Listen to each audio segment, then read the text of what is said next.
Hi everyone, and welcome to week 5 for Crim 210, and we're going to be talking about probably my favorite topic of all time, which is features of psychopathy. For this week, you need to check Canvas because I've uploaded 2 mandatory readings that will be examinable for this course, as well as an optional reading if you're really interested in the topic, and I've labeled them mandatory and optional so you'll know which are which.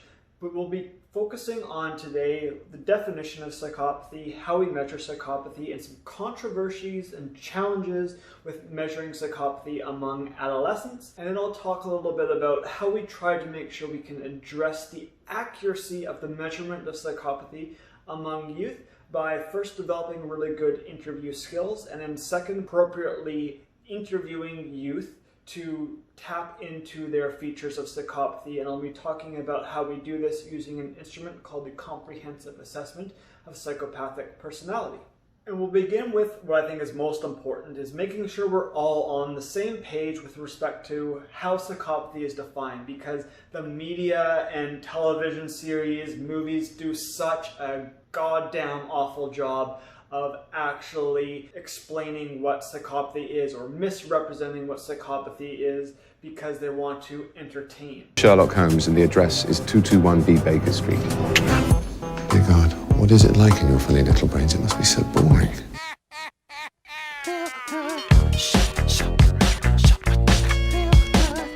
He's a psychopath. Our favourite psychopath. Not a psychopath, Anderson. I'm a high-functioning sociopath. Do your research. My goal is always to make psychopathy less cool. Assessing for psychopathy among youth, which was a large part of my job, was really interesting and important. However, it's also extremely sad. These are individuals that didn't actually ask or do anything to get features of psychopathy.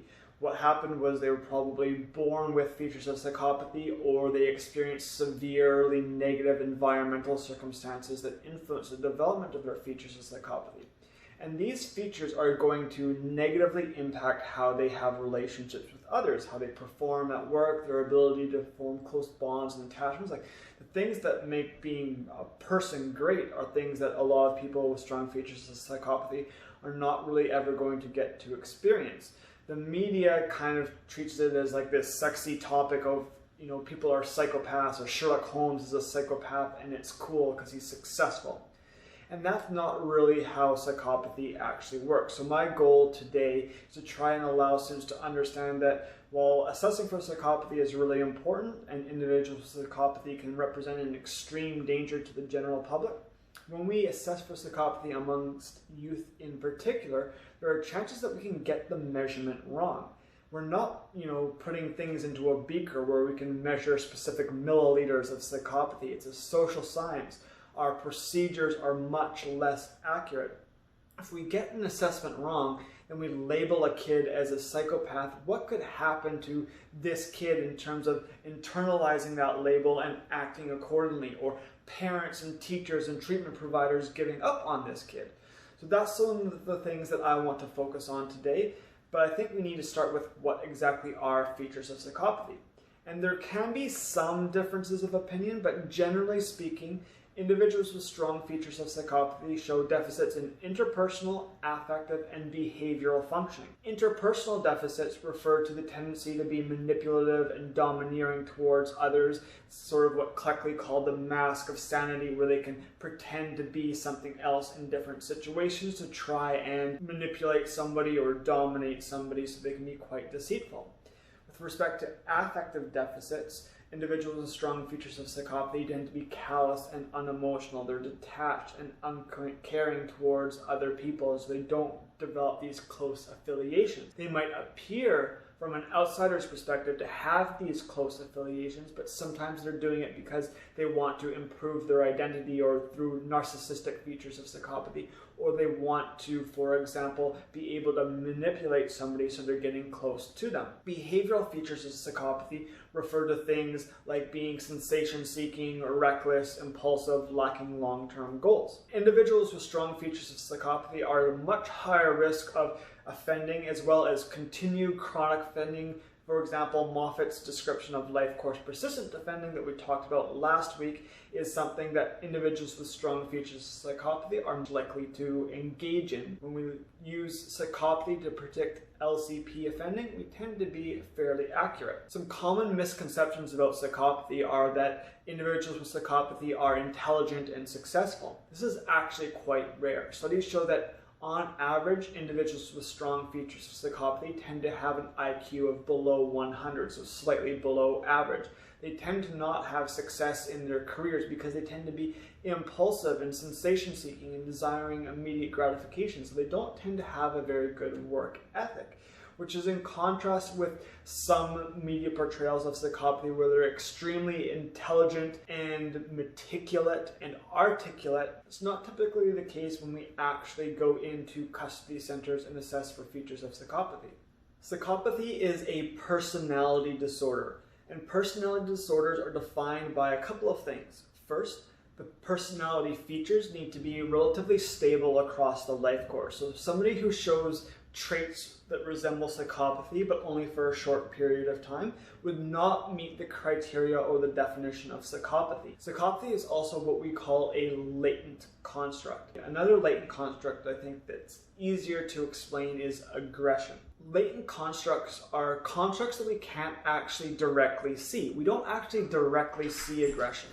We don't actually directly see psychopathy, but we can find indicators that we think we can observe that tap into these different latent constructs. So for aggression, if I was to throw my coaster across the room, if I was to swear when people hit others or push others, these are all indicators of that aggression latent construct. Same thing with features of psychopathy.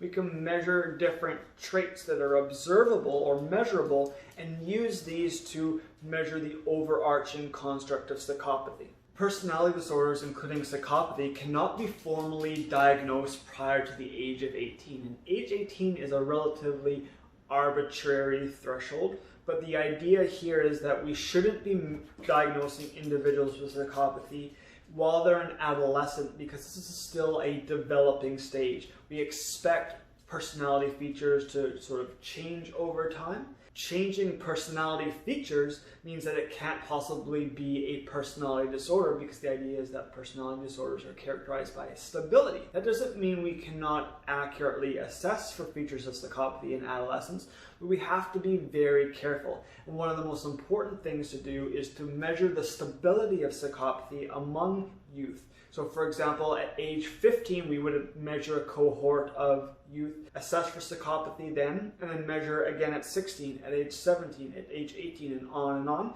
to see if we will actually identify changes in these features of psychopathy, which might help indicate that it is less easy to accurately measure psychopathy amongst youth. On the topic of measuring psychopathy at different developmental stages comes this notion of heterotypic continuity, which is really important. It's basically the idea that at different age stages, features of psychopathy will manifest in different ways. Paul Frick has shown how we can measure psychopathy as early as like 2-3 years old. Again, we're not diagnosing individuals with psychopathy, but callous and unemotional traits can be assessed very early in the life course. But how callous unemotional traits are expressed at age 2 or 3 is very different from age 14 or 15 or 25 and 30. At age 2 or 3, we might see examples of like failing to share toys, not wanting to play with others, not wanting to get along with others or have play dates could be examples of callous unemotional traits because they don't really develop that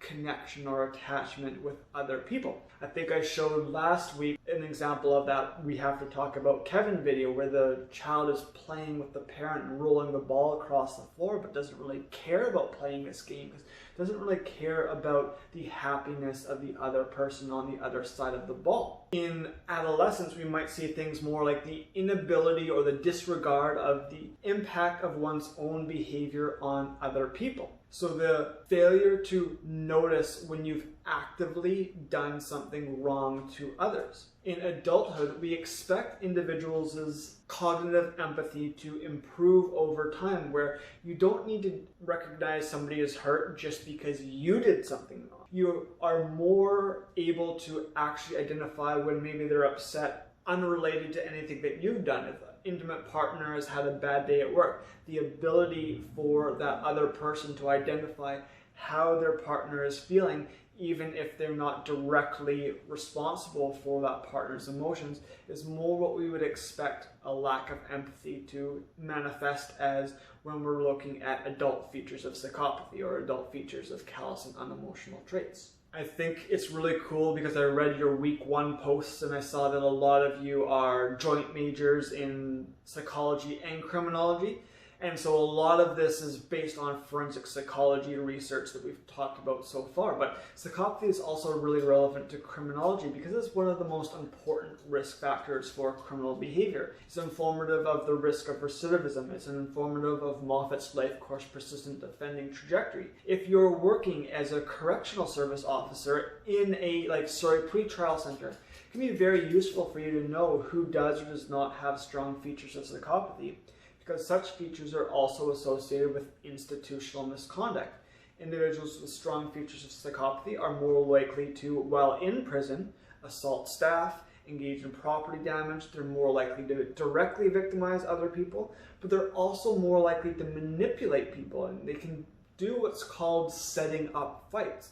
So the individual with strong features of psychopathy might want to avoid getting in trouble or getting their own hands dirty. They'll threaten person A and say, if you don't hit person B, I'm going to hit you. This way of manipulating through intimidation to get others to do as they please. We can't diagnose psychopathy amongst youth, but we're still seeing aspects of psychopathy that are found directly in the DSM-5, which is the Diagnostic and Statistical Manual of Mental Disorders. And basically all types of personality disorders, clinical disorders are included in this manual. And the DSM-5 includes conduct disorder as a specific type of mental disorder defined by repetitive and persistent behavior that involves violating the rights of others. So such individuals will be aggressive towards persons or animals. They'll engage in destruction of property, theft, and drug use, drug selling, these types of things.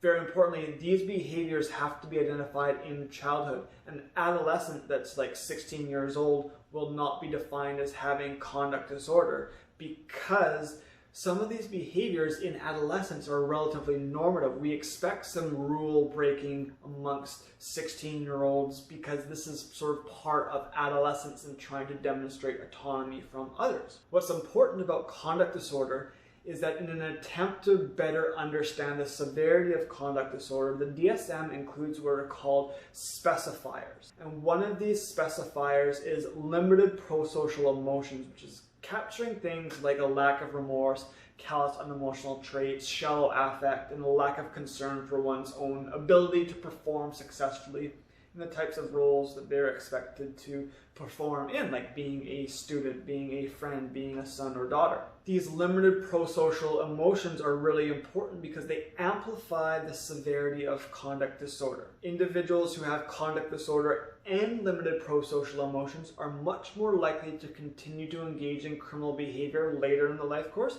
compared to individuals with conduct disorder alone. So it's the intersection between conduct disorder and limited prosocial emotions that are thought to be this key precursor to what we would think of as psychopathy as a personality disorder. And similar to features of psychopathy or similar to personality disorders, conduct disorder has to be stable. So there are about 15 different symptoms of conduct disorder, and at least 3 of them have to be present in the last year. And one of those symptoms has to also have manifested in the last 6 months. And these behaviors associated with conduct disorder have to be causing significant impairment. And this is what I think is really interesting and important to think about. It's not just that these symptoms are present or strong in the individual, is that they result in interpersonal dysfunction. They cause problems in the person's life, their ability to get along with others, to be successful in school, at work, and so on. There has been a lot of debate about how to define psychopathy appropriately, but maybe what's resulted in even a greater amount of debate is the more difficult task of actually measuring features of psychopathy. Because there's 2 key things that we need to do. First, to measure psychopathy, we have to identify the best definition of psychopathy and then make sure that our measurement tool matches the definition of psychopathy. And then we need to make sure that we can actually use these measures accurately. If we have a really complex instrument, what would happen if we would give that instrument to two clinicians to assess the same person? So clinician 1 on a Monday goes in and assesses a particular individual, and then clinician 2 on a Tuesday goes in and assesses that exact same individual. What if they got vastly different scores? Think about how bad this would be if one person said, no, there's no features of psychopathy whatsoever, and the other one said, no, the features of psychopathy are very high. Think about how unfair this would be to that individual, because features of psychopathy are used to, for example, make decisions about the length or the severity of a sentence that someone should receive, whether they'll go to a medium or maximum security institution, whether they'll be granted parole or allowed to go to a halfway house, their eligibility for treatment. So there are a lot of different decisions that can hinge on someone's strong features of psychopathy or lack thereof. Our measurement tools therefore need to be really accurate. Maybe the gold standard today is Robert Hare's Psychopathy Checklist Revised.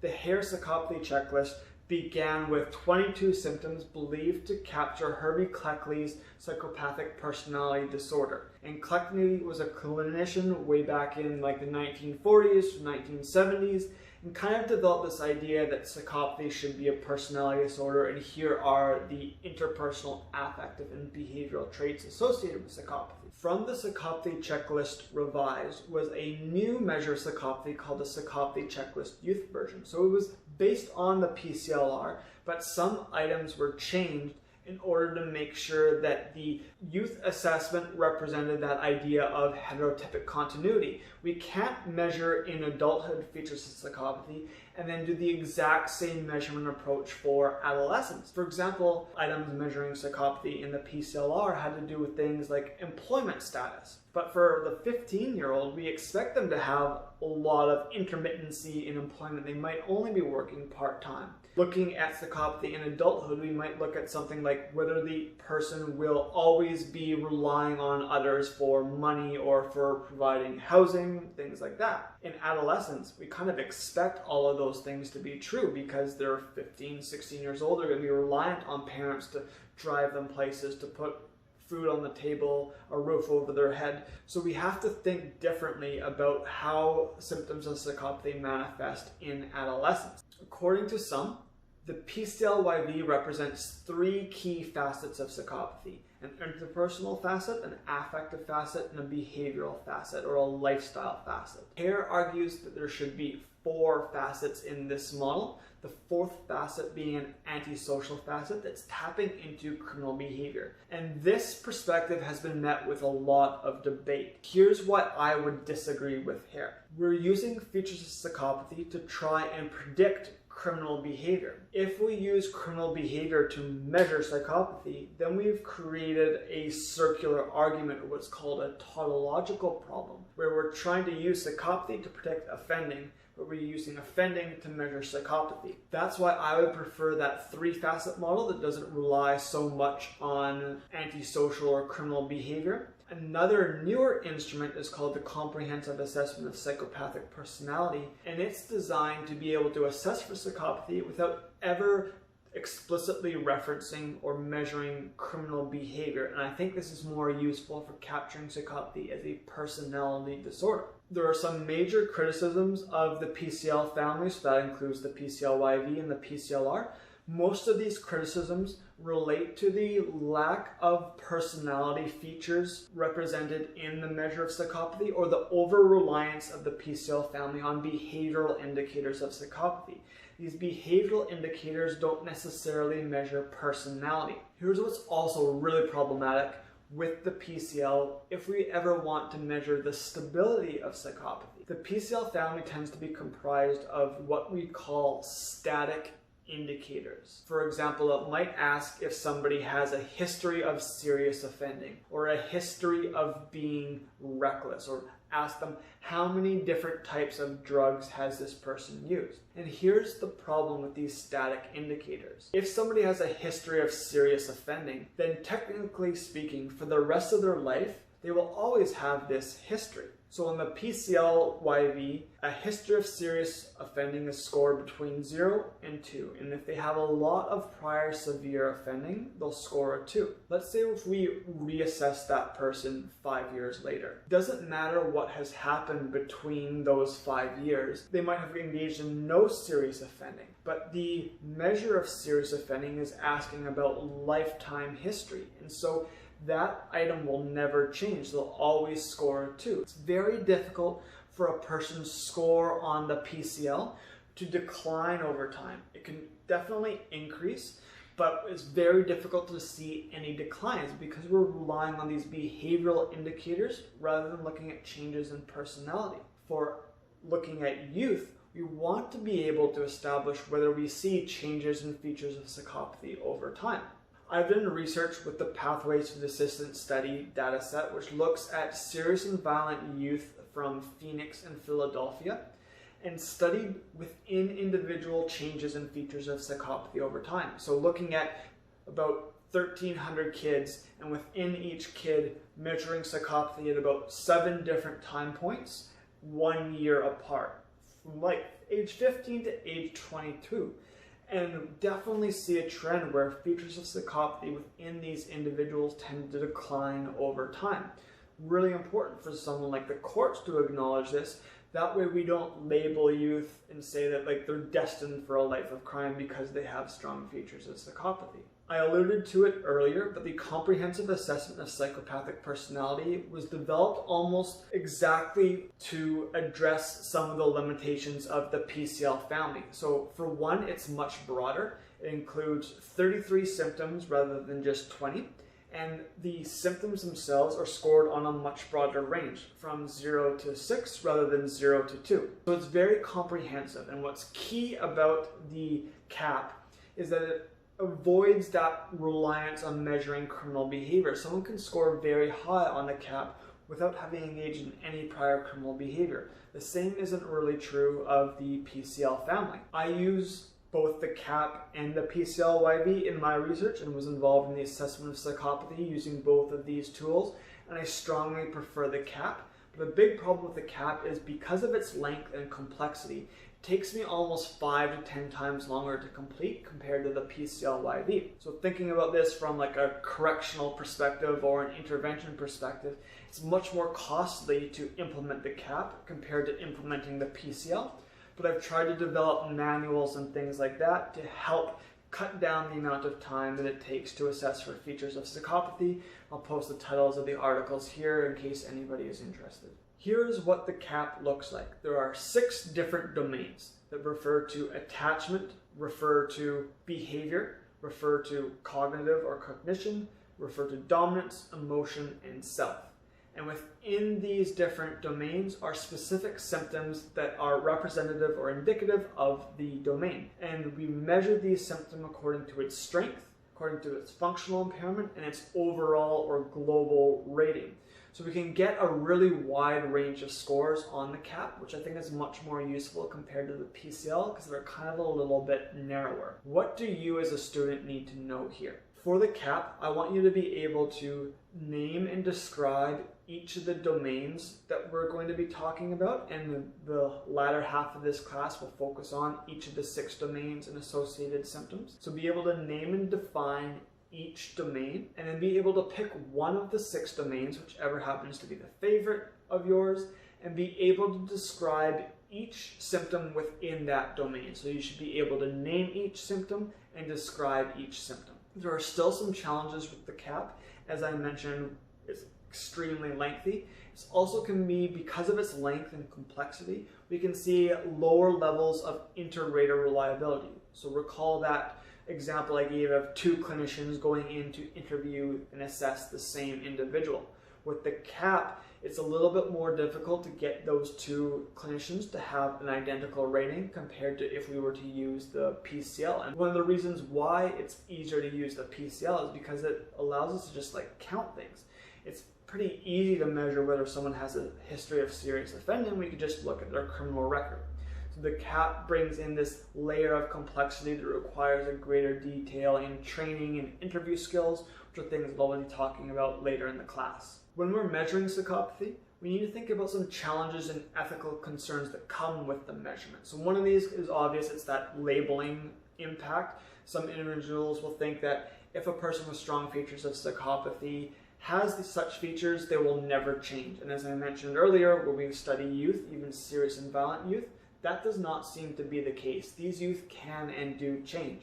Another stereotype or misperception about psychopathy is that individuals with strong features of psychopathy are not amenable to treatment. So if they experience treatment, they won't actually change. And this isn't very accurate. We've seen cognitive behavioral therapy strategies as particularly useful in helping maybe not just change features of psychopathy, but allow individuals with such features to recognize why engaging in problematic behavior is not in their best interest. What we can also be really concerned with are false positives. What this means is we think that someone has strong features of psychopathy, but our assessment is actually inaccurate. Related to this, there can also be cross-cultural differences in the expression of features of psychopathy. I talked about heterotypic continuity and how features of psychopathy can be expressed differently at different ages.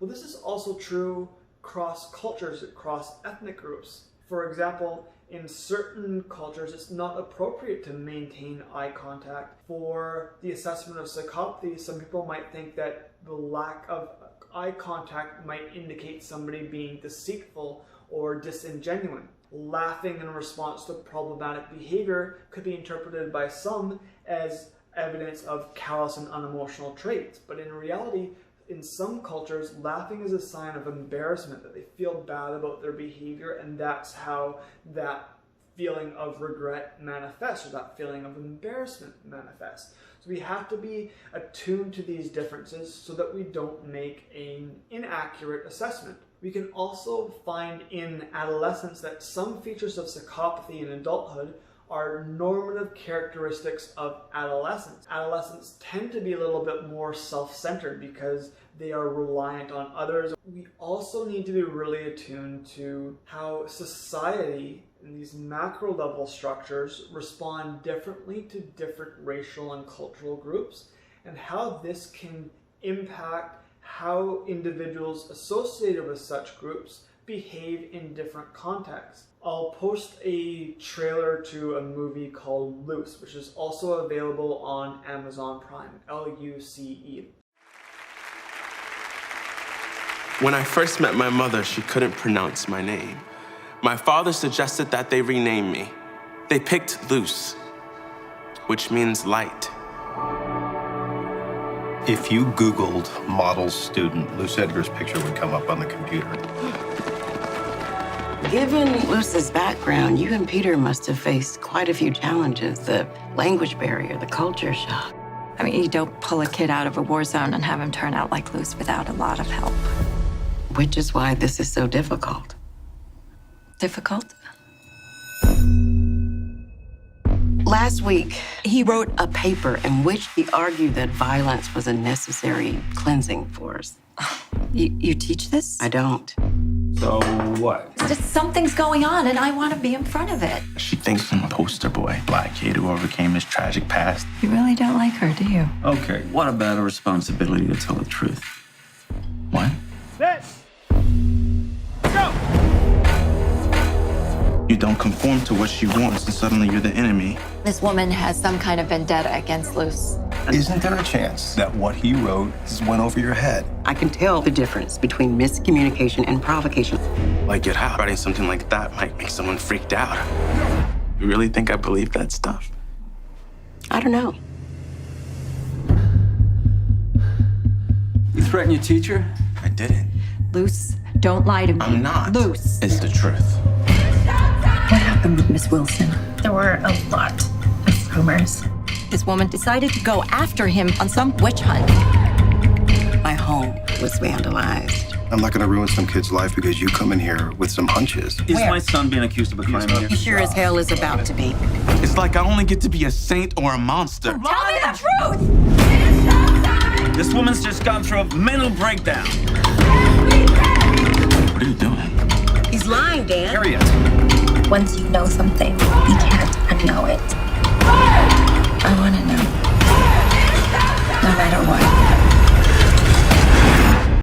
watching this movie, and my first perception or my first thought was that this individual, the main character Luce, reminds me of someone with strong features of psychopathy, because they behaved in different ways around different people, and they kind of acted nice towards some people and really kind of passive aggressive to others, and that was kind of this warning sign for me about maybe this is an individual with strong features of psychopathy trying to manipulate and dominate other people. However, when it comes to adolescents, we also have to think about how their identities are still developing, and they're just getting to interact with adults for the first time on a more adult level, and they might not know exactly how to behave, and they're looking for ways and responses to their behavior from adults to kind of guide how they're supposed to interact with others.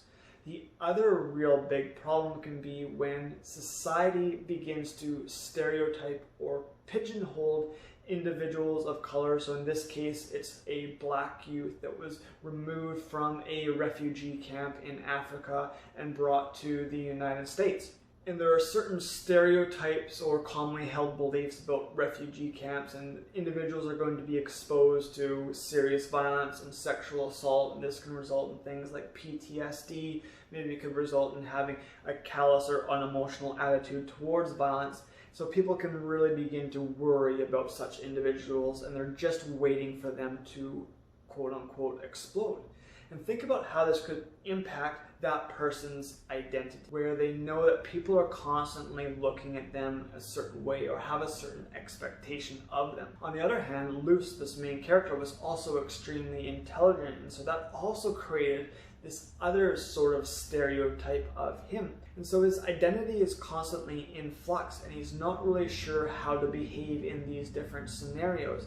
And this can lead to what we think is maybe like that mask of sanity, where he's behaving differently across different people, or he is not really showing his true feelings. I think that in this case, and this is an example of how we would get the measurement of psychopathy wrong. This isn't psychopathy, it's difficulty with identity and figuring out how you fit in this new world. For the discussion section in this week, I want students to think about other challenges and ethical concerns with the assessment of psychopathy, or expound on the ones that I have talked about. If you've got a chance to watch the movie Luce, tell me what you thought, or if you see the trailer and some other ideas pop into your head, let us know. I'll help the TAs out this week by responding to some of the comments, because I think this is a really interesting topic.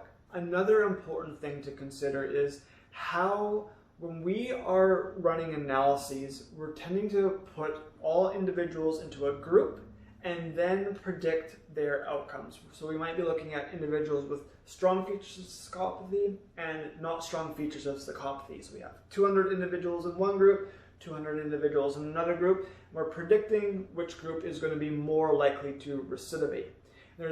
If I've been talking about Sherlock Holmes, there's a cool quote from Sir Arthur Conan Doyle from The Sign of the Four that helps sort of make sense of why looking at groups is problematic if we want to then make conclusions about the individual.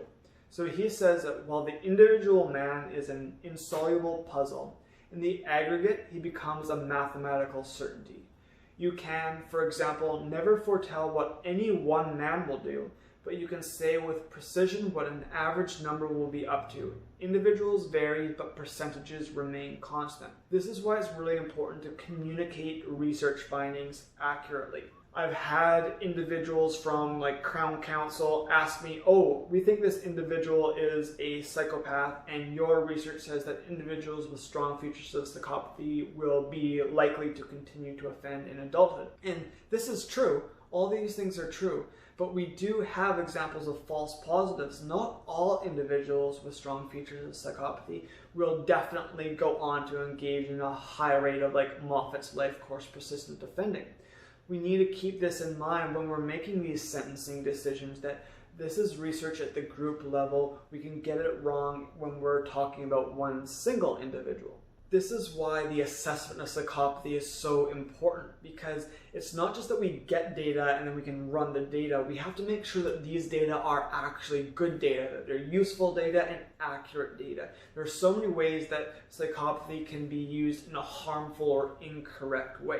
As we saw earlier, this issue can become especially amplified when it comes to youth because, for one, youth are more susceptible to the negative effects of labeling, and we're more likely to be wrong about youth to begin with. We need to avoid making these mistakes. We need to make sure we have an accurate assessment, and we can make sure that we have an accurate assessment by starting with two things. There's not only two things, but the two key things are, first, to have strong interview skills, and second, to have an understanding of what psychopathy actually looks like, how it's defined, how it's being measured in this particular instrument, and then making sure that we are tapping into this definition and this measurement when we're actually doing the interview. We know what to look for. We know what is and is not an example of a feature of psychopathy. We know that this identity change of, for example, Luce, where he's behaving differently in different contexts, maybe if this ends later in the life course, or maybe if it's only been going on for a short period of time,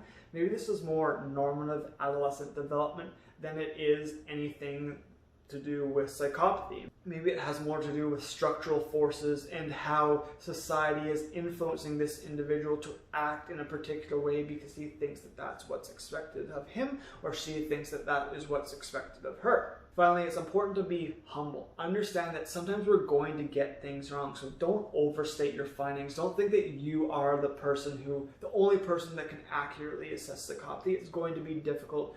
Rely on other people, get feedback from others, talk through things. So the remainder of this lecture is going to focus on the first 2 points that I made. We're going to look at how we develop strong interview skills, and then we'll look at how we actually measure psychopathy amongst adolescents. This week, we're going to be focusing on what the experience of interviewing someone with features of psychopathy actually is like. So I'll talk about my assessment experiences in interviewing youth, both the interview skills that I've developed and then the actual experience of being in the interview, what individuals have said, and then most importantly, I'll provide specific examples of what different symptoms or different features of psychopathy actually look like. So how do we assess for somebody who is uncaring versus somebody who is uncommitted? What is the difference between these two symptoms of the attachment domain of the CAP? So I'm going to be focusing on each of the 6 domains of the CAP. I'll talk a bit about all 33 symptoms located within those 6 domains, and we'll give some case study examples of what kids with features of psychopathy actually look like.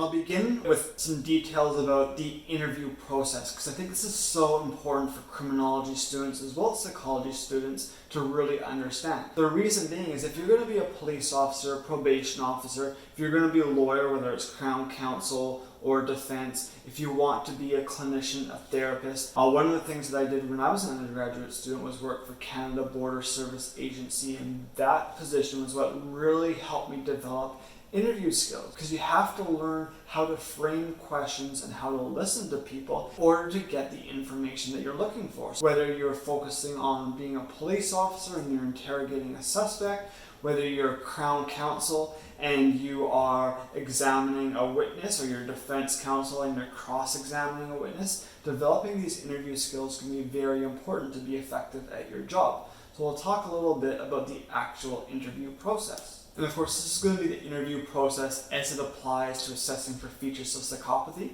So some things might not really apply, but there are some general broader things like developing rapport that I think that will be helpful for everybody, not just people assessing for psychopathy. When it comes to assessing for psychopathy, of course, what really is important is having a strong understanding of what is and what is not a symptom. You have to be able to understand what actually represents an example of manipulation and how to probe further for questions about the extent to which somebody is manipulative. How manipulative are they compared to others? Being a good interviewer also requires the ability to distinguish not just whether a symptom is present or absent, but again, how strong the symptom is and whether it results in functional impairment. So that functional impairment is very important. It speaks to whether the person's level of callousness is actually causing problems in their day-to-day life. So let's say, for example, there's an individual who appears to be very callous because they do not care about their family whatsoever. And so on the surface, it might appear like they're very callous. They don't care what happens to their father. They don't care what happens to their mother. But what we really need to understand, especially when we're dealing with populations of persons involved in crime, very often they come from very tumultuous family backgrounds. Backgrounds characterized by things like experiences of neglect, physical abuse, sexual abuse, mental abuse, not meeting the needs of the child. All of these different things can really take a toll on the individual and may lead to them not really caring too much about their family because they don't even really see them as family. They're not acting like family. They're not caring for this individual. So why should they even really care about them? So that's why we need strong interview skills to recognize, okay, here's why they don't care about their family. So let's ask them, like, well, do you have any people that you're really close to that are maybe like surrogates? Like, they're not your biological family, but they're people who you really count on. You're there for them. They're there for you. And maybe they'll open up and talk about friends or other people that they've met along their life that have really had a strong impact on them and who they care for. And so then we can begin to see, okay, there's no real functional impairment of callousness here. This individual wants to be like detached from their family, but it's because their family can bring them harm. So it's actually kind of a protective mechanism in this particular case. Before we get to this, you need to have strong interview skills to be able to kind of elicit this information, to have active listening skills to understand, okay, what are they telling me about their family that's really standing out as whether or not this is true callousness or whether it's just shutting off from family members as a means of like self-protection or self-preservation.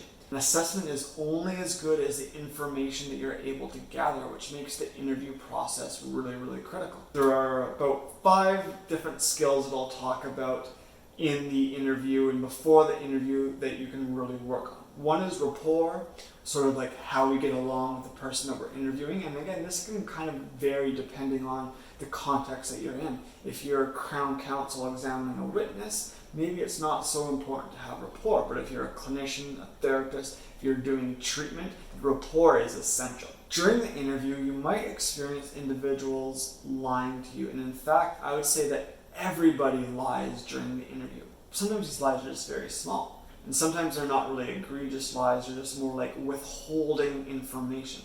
And I think that's only natural especially if you haven't developed a long history of rapport with an individual. Can't necessarily just expect them to automatically divulge all the personal details of their life. So you have to make a decision about when to, like, if you think that somebody is being dishonest, sometimes you just let them be dishonest. Let them lie about this one thing. Or do you need to challenge them a little bit? And how do you do this challenge without damaging rapport? You need to figure out how to respond to dishonesty without damaging rapport. It's also important, like again, my experiences with youth, of being sensitive to developmental stages. So how you conduct the interview can depend on whether you're interviewing a toddler or a teenager or an adult. I don't believe in things like how it's really important to pay attention to body language because if somebody's eyes move up and to the left, they're telling the truth, or up and to the right, they're lying, or vice versa. I don't necessarily believe all that, especially because it sort of can get us into trouble when we make sort of assumptions that all of these forms of body language are universal across culture. In some cultures, in indigenous cultures, for example, it's not necessarily a sign of respect to look someone in the eye. In other cultures, individuals might laugh during what might appear to be an inappropriate time, but they might be laughing because they feel embarrassed, or they're laughing because they feel nervous, or laughing because they feel ashamed. In some cultures, we might look at this and say like, oh, they're not taking this seriously, they think that this is a joke. When in reality, this laughter might be more nervousness or shame, and we need to be able to be attuned to that. So the ways that I think we need to figure out how somebody is reacting or what somebody is saying and how their body language looks is by using good follow-up questions. Making sure that if we see something, don't just assume that it's definitely the case. Follow up with that. Ask questions, get answers, make sure you're going to be sure before moving forward. Especially when we're dealing with individuals with features of psychopathy, or maybe if you're interviewing a hostile witness or interrogating somebody who is hostile towards the police, you need to figure out how to manage the integrity of the interview. And what this means is you need to be good at dealing with things like antagonism from other people. When other people are trying to criticize you or being derogatory towards you, when do you ignore it? When do you respond and stand up for yourself? So we'll talk a little bit about all of these skills throughout the rest of this lecture. Alright, so let's start first with rapport, which is especially critical in a research context. Always remember that the participant is giving you their time. You should be grateful for that. If you don't appreciate the participant, you probably shouldn't be in the job that you're in. It's important to let them know that you appreciate their time. If you want people to share their thoughts and their feelings, you need to gain their trust. And part of gaining trust shows that you're there for the right reasons. You're there to listen to their story. You're not here to judge them. You're not going to be using this information against them or throwing things back in their face. If you hear that they've done something wrong, you're not going to critique them for it. So it's really important to communicate to that individual even before the interview so that they can feel comfortable. They might still not trust you. Just because you've said it doesn't mean they're automatically going to trust you.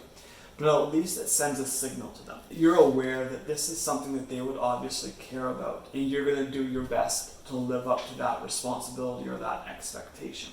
One of the ways that you can really get to know somebody, especially in a forensic context or a criminal justice system context, is usually they have a file. So you can read information before the interview to kind of get a sense of the person's life. If they've had a parent that's died, like if the mom died when they were 5 years old from drug use, when you're going to begin to ask them questions about their family, you can mention, like, I know that you've had a really tough experience in the past because your file indicated that your mother has passed away, but I'd like to talk about your experience with her early in your life, or I'd like to talk to you about the rest of your family members. I'm really sorry to hear that your mother has passed. Just ways that you can begin to, like, you're not just going to jump in and say, like, hey, tell me about your mother. Has she come to visit you while you've been in custody? And then they say, no, my mom's dead.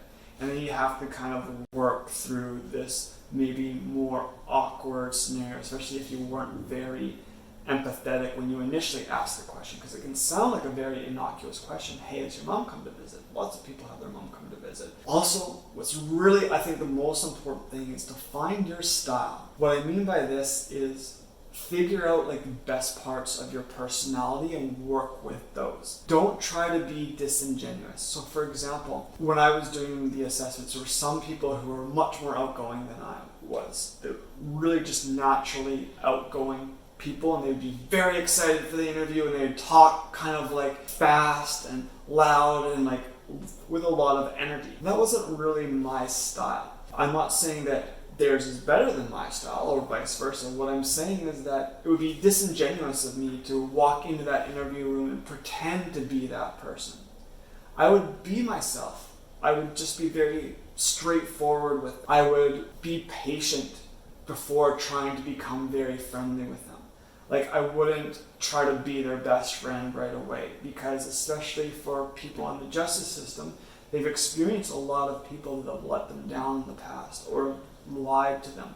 So I try to be very patient. I'll find the right time to make a joke. You take what is given to you. So you wait for that right moment to make a joke, or to try and find some common ground, or to up your level of enthusiasm instead of starting by being really enthusiastic right away. Active listening is a skill that you need to have to get information, but it's also a skill that you need to have to build rapport. So usually what happens with interviews like the CAP and other interviews for assessing psychopathy or other forms of mental disorders, you do what's called a semi-structured interview. So you have an instrument that provides you with a list of questions aimed towards, say, the symptoms of psychopathy that you're trying to assess. But you're expected to come up with your own questions as part of natural conversation. So as part of this natural conversation, it's very possible that you will talk about their relationship with their mother. But maybe 10 minutes later, there's a specific interview question that says, tell me about your relationship with your mother. If you haven't been listening all along, you might just re-ask that question, and they're gonna be like, what the hell, dude? Like, I just talked to you for 5 minutes about how I had this really negative relationship with my mom, and now you're asking this question again. Are you not even listening to what I'm saying? That's a really good way to damage rapport. Paying attention to what they're saying is far more important than thinking about the next question. Let things evolve naturally, just like you would with a friend. You wouldn't, while they're talking about something that they're going through, you wouldn't just be thinking like, what is the next question that I should ask them? Like, I wonder what they're doing on the weekend. You're gonna pay attention to what they're saying in the moment and respond appropriately. The other thing about the interviews are that they could tend to focus on negative topics. So you need to find a way to end the interview in the right way. Sometimes I would just make up questions towards the end just to end things on a lighter note. One of the reasons why it's really important to do so in a custody context is you can actually place your participant at risk of victimization by other people. If, for example, you're asking them about a relationship that's fallen apart or the current offense that they might get a really long sentence for, and so they might feel really depressed or sad, they might be crying. If you send them back to the unit, especially on male unit with 6, 7, 8 other individuals involved in serious offenses, they might antagonize that individual. They might tease them for crying or for looking upset. And so you need to protect them so that they will also remember, okay, like this interview is safe. I can do this interview and then I can leave and things are going to be okay. You can talk about like what they're going to be doing for dinner. In custody, sometimes they're cooking their own meals.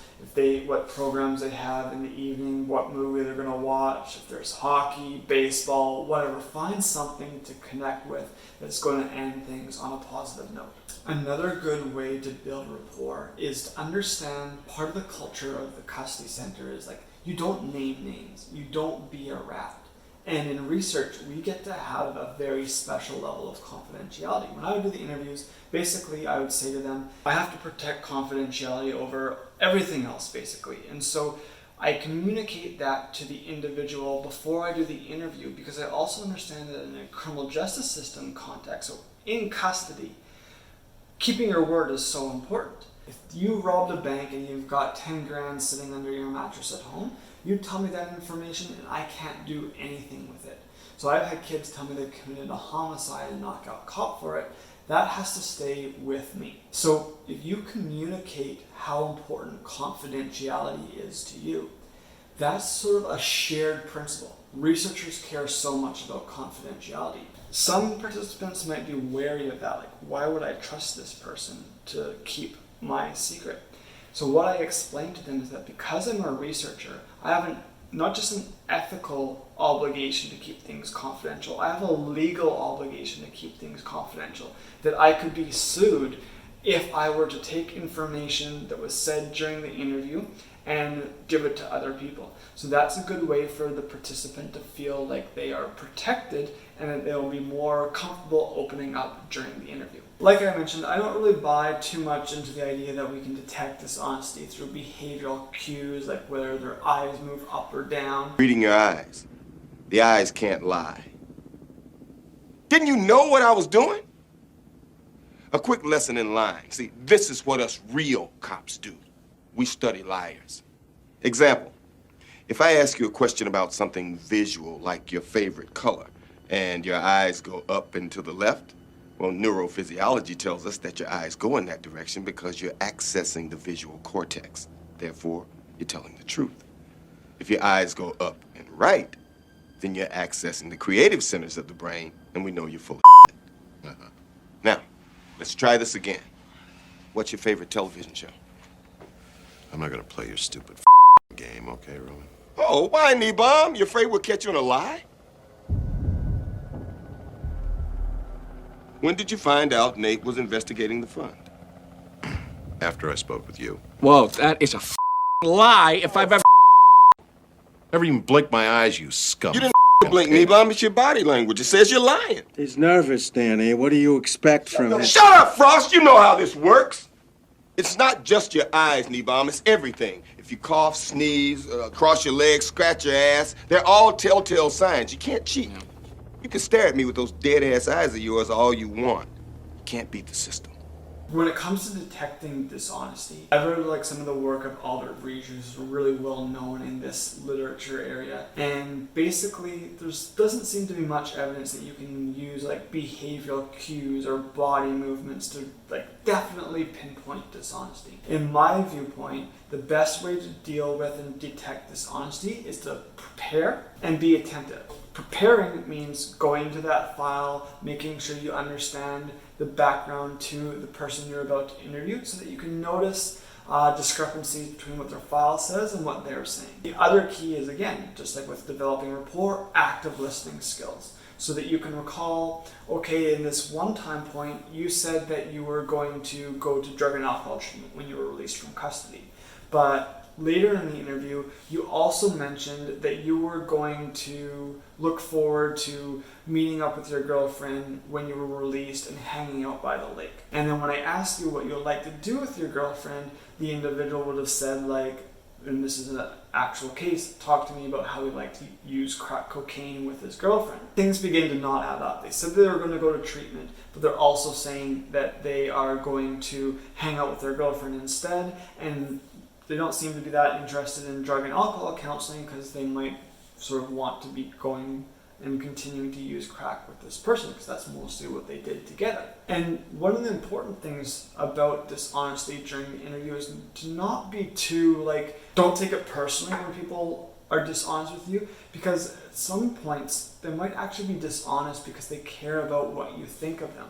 This individual might be telling me that they're going to go to treatment because we've maybe just met and they want to leave a good impression. One of the things that I would say that's very true of all interview experiences is that everybody lies. Lying doesn't have to just be like really egregious things though. It could also be like withholding of information, not giving somebody the full story. So sometimes it's not even necessary to actually go and like challenge somebody if they've been deceitful, because it can also give you a sense of who they want to be. So it can help give a sense of what their identity is, how they want other people to see them. It can also help you give a sense of just how deceitful are they willing to be. When assessing for symptoms of psychopathy, sometimes dishonesty does not even matter and there's no need to like challenge the participant because that can reduce the rapport. But when you do decide, okay, I do need to challenge this person, challenges can vary in intensity.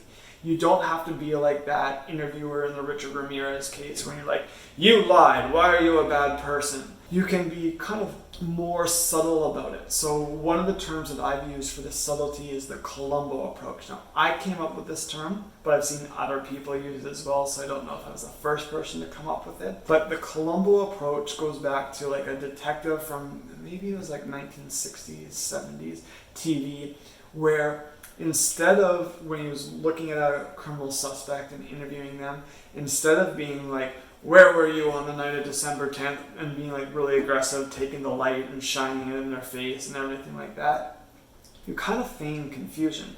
So he'd be like, well, you said on Saturday that you were with your aunt, but when I talked to your aunt, she said she was at the bingo hall, and how could you be with your aunt if she wasn't where you said that you were? Can you just help me make sense of all of this? And you kind of let them fill in the pieces of the puzzle for you. So you get them to help you make sense of all of this. And I think this works even better in a research context as opposed to a police context where it's more confrontational. In a research context, they might just be like, okay, this person is just trying to get information and I'll help them with this. Like if the Columbo approach doesn't work, and you need to do a more high intensity challenge, I recommend waiting until the end of the interview. The reason why is like it can diminish rapport, could even result in the person wanting to end the interview. So for example, for one individual, he had committed an aggravated assault against his grandmother. He actually slashed his grandmother's throat with a knife. Obviously she lived, but very horrific offense.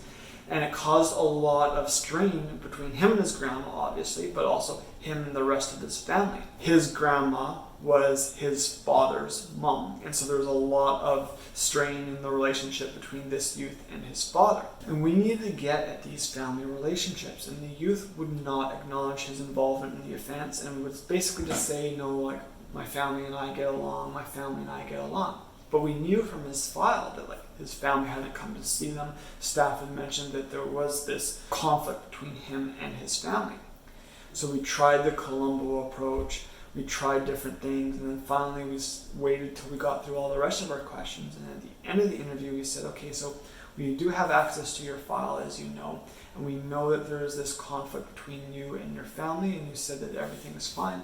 Can you maybe help us understand what's going on here? And this is why it's really important to pay attention to what the body language. Like, I'm not saying that body language is helpful for dishonesty, but it can be helpful for placing things in context. And he became bright red, not with embarrassment, but like clenched fist. He was angry.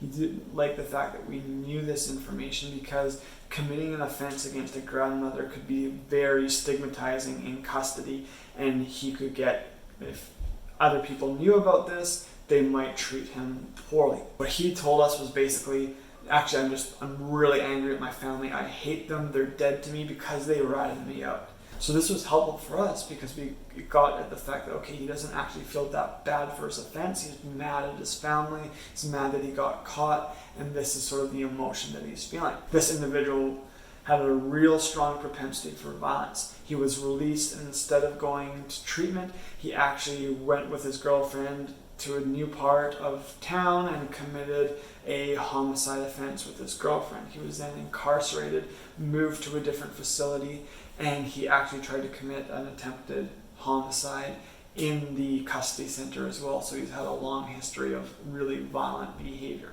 If you're interviewing youth or toddlers or even persons with mental disabilities, you have to pay attention to their developmental status.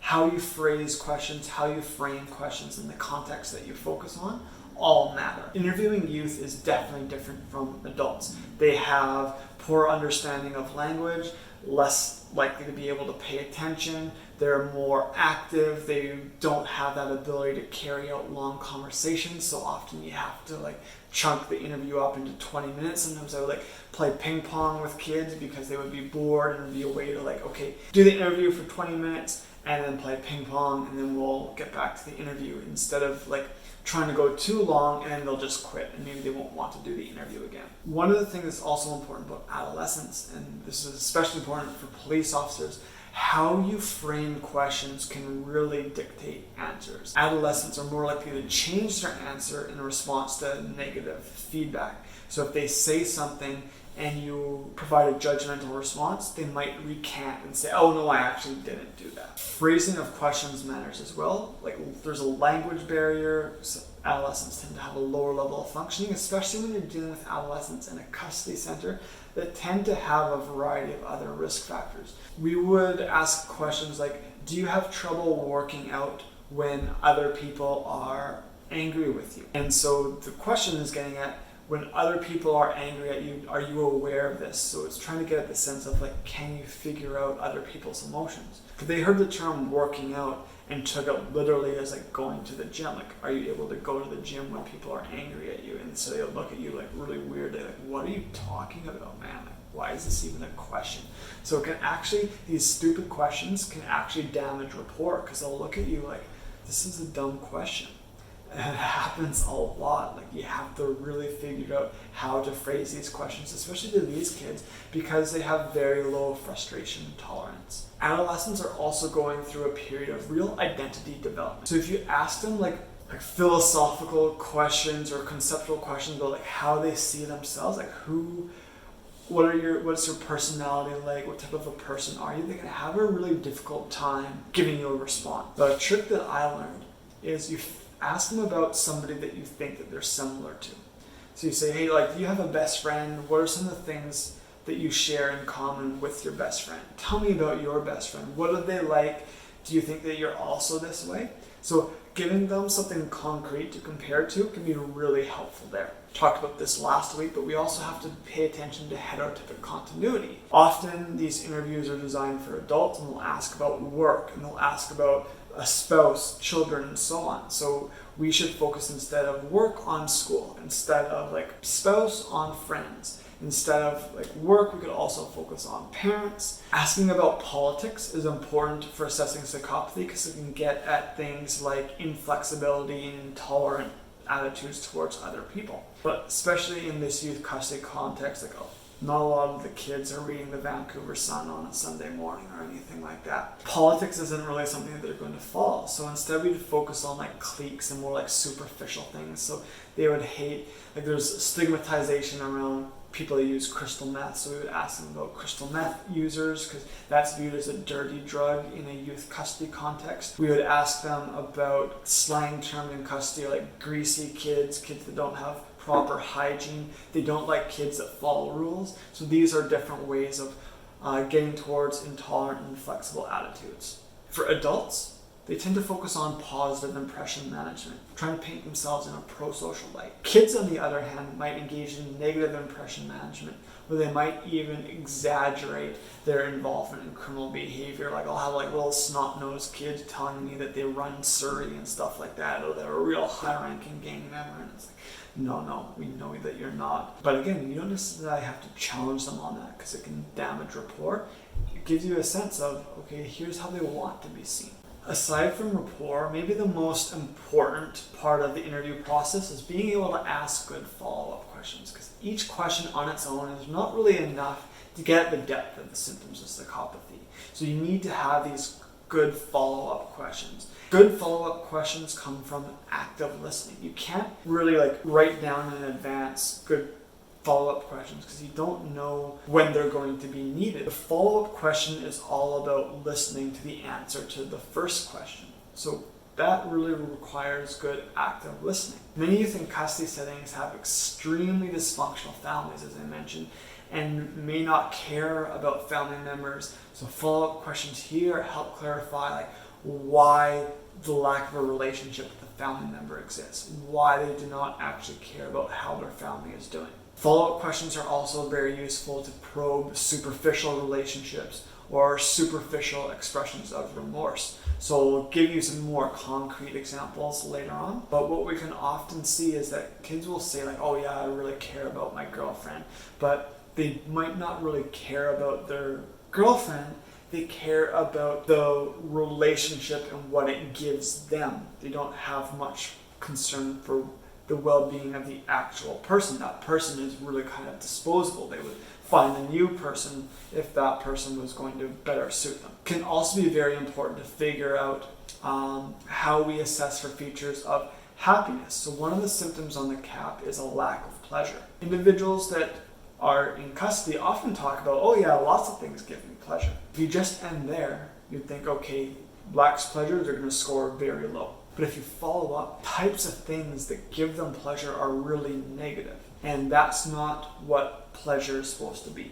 Pleasure is what we call infectious. If I'm laughing, that's giving me pleasure. Is my laughter infectious? Are other people going to laugh when I'm laughing? If not, that's not really a good example of the pro-social types of pleasure that we're looking for. So if you read literature on like interview skills, they'll provide you examples of follow-up questions like, can you tell me more about that? Or can you talk about blank? You would never use this type of language with like family and friends. But you see reporters, especially sports reporters, do this all the time. Like if they're interviewing Elias Pettersson after a Canuck game and they're like, hey, can you talk to me about how you generated that first goal?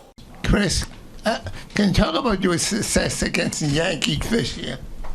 No.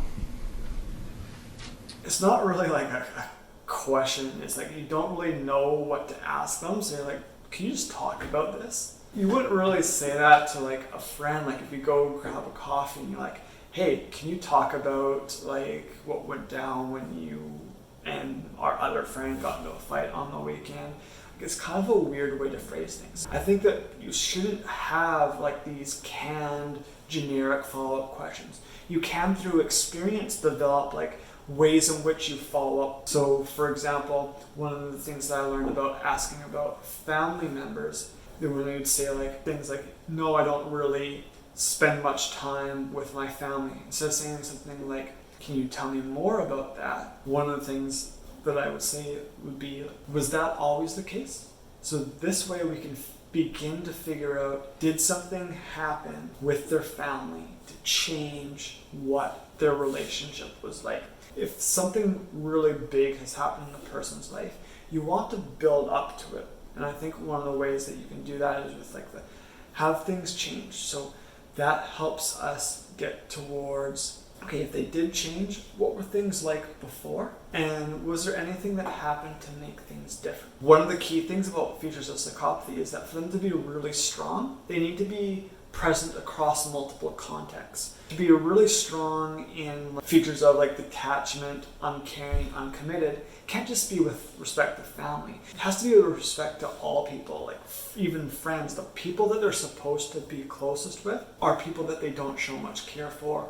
And so you have to be able to like ask not just about family, but about friends, about teachers, custody center staff, if they've been in foster care, like group home workers, everything like that. So when youth are connected to others, you can begin to figure out, why do these connections exist?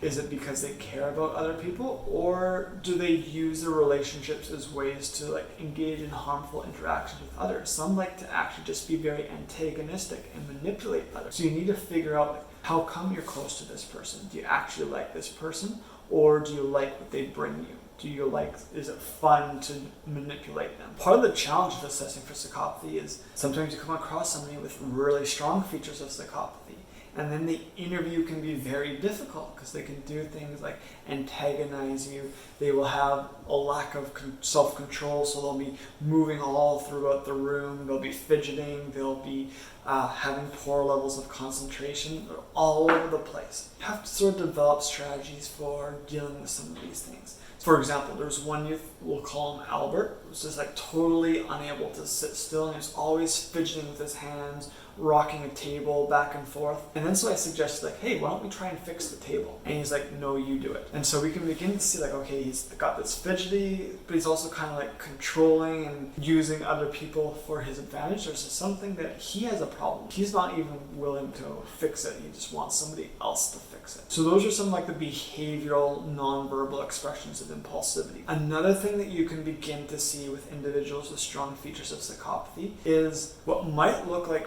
they're fidgety, but it's actually a sign of being controlling. So it's one of those dominant symptoms. So if you go into the interview room and you have like your papers and pencils on the desk, while you're asking questions, the individual might seem distracted because they begin to do this. They begin to take your things or their things, and they're going to organize them just so. So everything will begin to be altered the way that they want. And so you might think, okay, like maybe they're OCD or something like that. But really what it is that they're trying so hard to take back some of the control that they've lost by being the interviewee and not the interviewer, that they try to control physical objects in the room. One of the other things that they can want to do is like physically take over the interview and say like, here, just give me the interview, I'll answer the questions on my own. They'll try to take the pen from you, very rigidly watch what you're writing down to make sure that you're capturing their perspective word for word. Another difficult part of the interviewer experience is antagonism, where the kid will actually try and like say mean things to you. They'll ask things like, oh, I bet you that I make more money selling drugs than you do interviewing me, things like this. And what's really key is like, never be defensive. And the other thing is, don't necessarily try to change the subject. They'll catch on that, okay, like I hit a nerve and they want to change the subject, so I'm going to go back to that subject. And that's again part of like controlling. If they said like, oh, I bet that I make more money than you dealing drugs than you do interviewing me, and I would silently cry internally because they're probably right. But when I'd say things like, oh, that's interesting, like how long have you been dealing drugs? What types of drugs do you deal? Do you like it? You can be a little bit more cagey about it and keep the topic of the discussion, but refocus it on the youth. And that's what's really key, because they can sometimes ask intrusive personal questions as well. And one of the keys, and you can play to their egocentricity, is basically saying things like, well, this interview is all about you. I'm not that interesting. Let's get to know you. That's who should be on the focus today. So that's again another way to not be defensive, not deflect, but really play to the individual's own desires and what they want. Another symptom of psychopathy that sometimes like you don't even need to ask questions about is garrulousness. Garrulousness is basically like using technical jargon, responding in really roundabout ways, long-winded answers, especially in response to simple questions. And this is often actually part of their attempt, again, to like take control over others. This garrulousness can cause confusion in others. It's a way of the individual being sort of the dictator of conversation. And that's sort of a sign of this real garrulousness.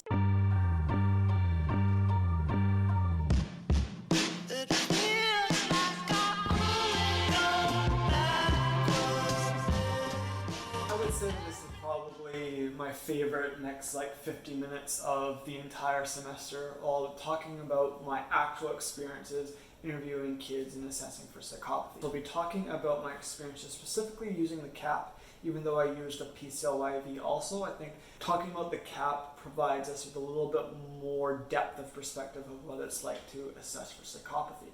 So to remind everybody, basically there are 6 domains of the CAP. We have attachment, behavior, cognitive, dominance, emotion, and self. Across these 6 domains are 33 symptoms that we need to actually assess. And these symptoms are rated in different ways. So we'll rate the overall symptom on 0 to 6. The symptom strength and its functional impairment are also rated.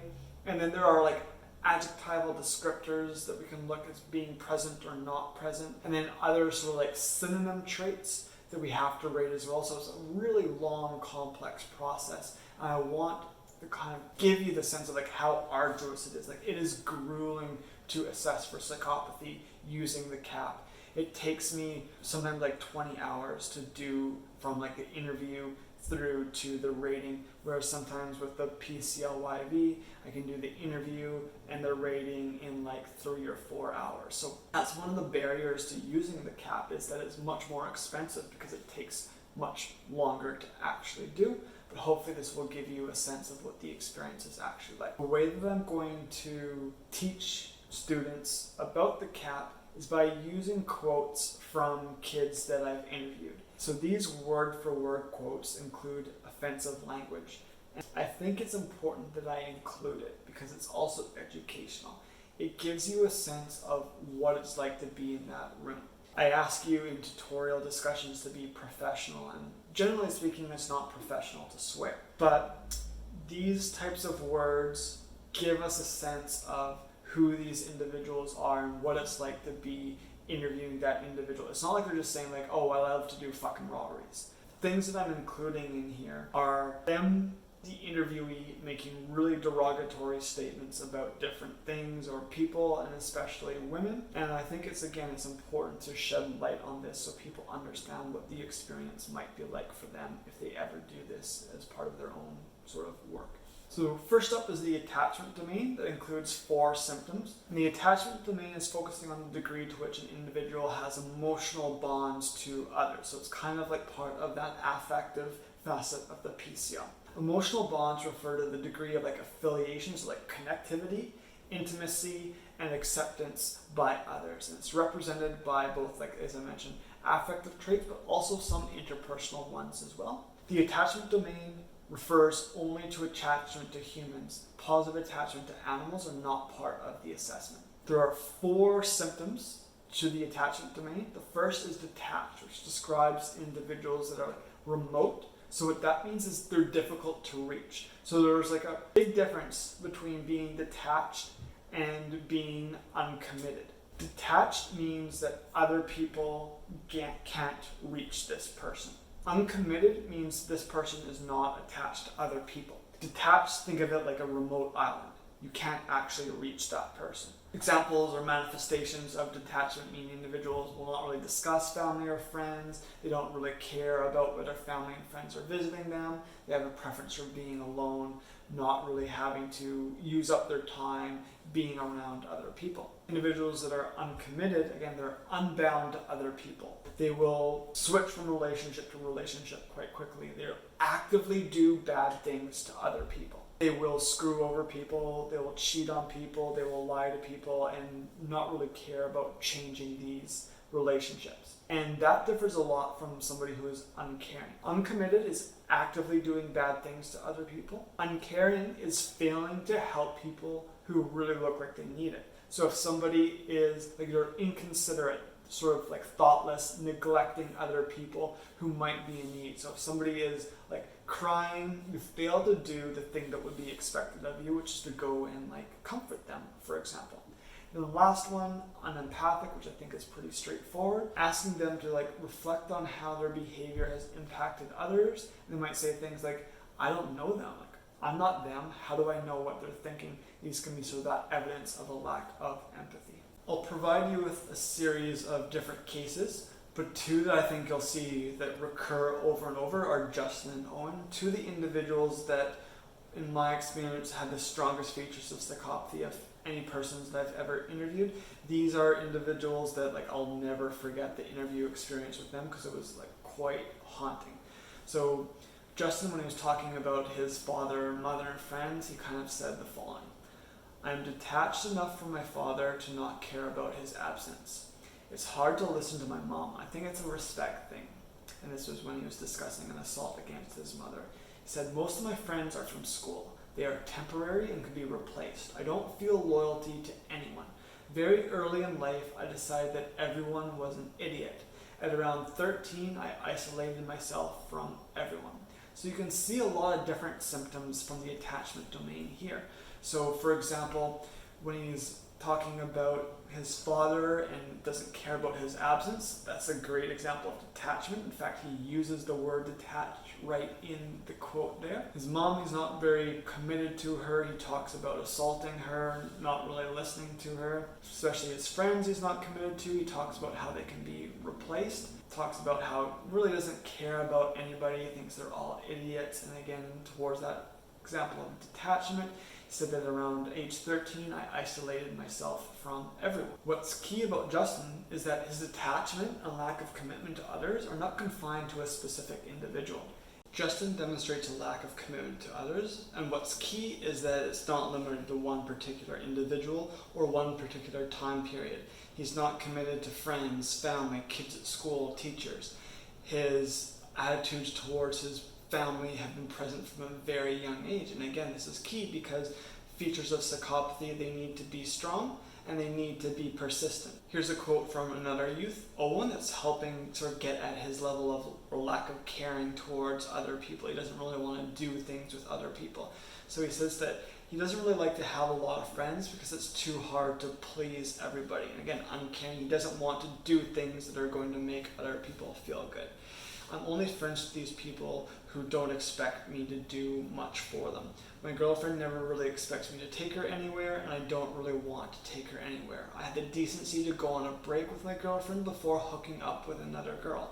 I just told her I wanted to go on a break. She was upset, but at the same time I was going to jail. It was a bit selfish, and then he laughed about that. For Owen, he knew that he committed a very serious offense and expected to get caught for it. So he wanted to break up with his girlfriend or go on a break with his girlfriend so that he felt that he could then be like, it was ethically okay for him to go and be with this other person. He didn't really care about his girlfriend. He just thought that this was the thing to do. Owen's lack of empathy was really evident when talking about the victim of the offense, and he basically just referred to as unremarkable and kind of this callous sort of attitude that he had towards the victim. Owen was also fairly negative towards his sister, and this also helps illustrate his lack of attachment, but also why follow-up questions are really important, because he said that he liked to do things to help his sister because of their family bond. But then when asked further about like examples of what he would do for her, he couldn't really come up with any. Instead, he just said like, I've probably beat her up more than anybody, and laughed about it. And this is pretty severe because this individual, Owen, was about 6'4", 200 some odd pounds. So quite a big guy, obviously able to really bring harm to other people. Turning to the behavioral domain, this domain is concerned with the ability to regulate behavior or goal-directed activity. Individuals who score high on this domain are unable to create like adaptive strategies to coping with life. So they don't actually have like organizational skills and things like that. They don't deal with life in a systematic and consistent manner, so they can't be counted on to do the right. Key aspect of This domain is the failure to manage impulses, especially aggressive impulses. Here's a list of the 6 symptoms associated with the behavioral domain, beginning with a lack of perseverance. These are individuals who are idle and undisciplined. They don't really work hard, so they lack a work ethic. They can't do the things that are sort of expected of them. They don't really want to attend school or work. They have shown no ability to follow a routine or a schedule. There's also a big difference here between individuals that are unreliable and individuals that are disruptive. People who are unreliable are people who you can't really count on to be on time or even to show up whatsoever. Whereas individuals that are disruptive are physically there, but they are causing some sort of a disturbance. Their behavior is problematic, kind of like thinking about conduct disorder or oppositional defiant disorder. They're going to interrupt school teachers, they're not going to follow rules, they cause problems for others, and so on. Then there's also a big difference between being reckless and restless. Individuals that are reckless are sensation seeking, so they will do risk-taking things. Whereas individuals with restlessness are like fidgety, energetic, they can't really sit still, and this again causes functional impairment, like their ability to do work, to get homework done, and so on. Lastly is aggression, and aggression doesn't have to refer just to criminal behavior. These can be describing individuals that are threatening, will engage in bullying, or who are involved in violent behavior. And it can be both covert or overt forms of aggression. So like social aggression can also be an example here. Again, the key is to move away from the PCL family and not be so focused on criminal behavior. Whenever we would do interviews, youth would be compensated with juice and chips. So they would get a little like Five Alive juice box or something like that, Minute Maid juice box. They loved them. One individual was so fidgety that during the interview he was drinking his juice box and playing with it. It was one of those Five Alive blue and like bright orange boxes. By the end of the interview, the box was white. All you could see was the cardboard. And this was because he was so fidgety that he had played with the juice box so much that all of the ink had rubbed off on his hands. This was Albert. Albert basically acknowledged that he's not very motivated and then he tends to slack off. So he's like, in my own time, I like to do stupid shit, go around and steal things. Instead of going to school, I would just stay home and wander the streets. I once wrote a complaint form in custody but was too lazy to hand it in. So that's a very good example of lacking perseverance. I clean in here only because it is mandatory. Even by grade 4, a teacher had described Albert as being relatively lazy. His decision to only clean in custody was basically again showing he kind of doesn't really have much organization. He's only doing things that are required of him because he's getting points or he's getting rewarded for it. When he's out in the community, he does not really engage in any of this type of behavior. He's not consistent, he's not reliable. Here's what I think is a great example of like Justin's lacking goals, which can be related to things like a lack of perseverance. Justin wanted to be either a doctor or, in his words, the editor of a biological sciences journal, which sounds great. So he's got these very good goals and they're pro-social goals. But how is Justin actually going to accomplish this? In fact, Justin had dropped out of school by about grade 8, and as you'll see later on, he has a really negative attitude towards school. So here it's like he just likes the sound of being able to tell people that he's going to be a doctor or he's going to be an editor of a biological sciences journal. These are things that help prop him up, but he has no plan for how he's actually going to accomplish them. Switching back to Albert, when Albert was a kid, his father couldn't find a babysitter and had to bring Albert to work. Albert was left alone for a few minutes and ended up vandalizing the entire workplace, including defecating in an office. By Albert's own admission, he was not dependable and basically said that I'd be willing to screw over friends, everybody has their price. I'd say that the most difficult domain to assess is the cognitive domain because it deals especially with thought processes. So it's focusing on mental actions and the processes that individuals go through in thinking about behavior or responding to behavior. So it's concerned with how the individual focuses and allocates attention. And again, these are things that you can't necessarily directly observe or that they can directly tell you about. Can they organize their thoughts, make plans, be able to understand connections between their behavior, other people's opinions, and so on?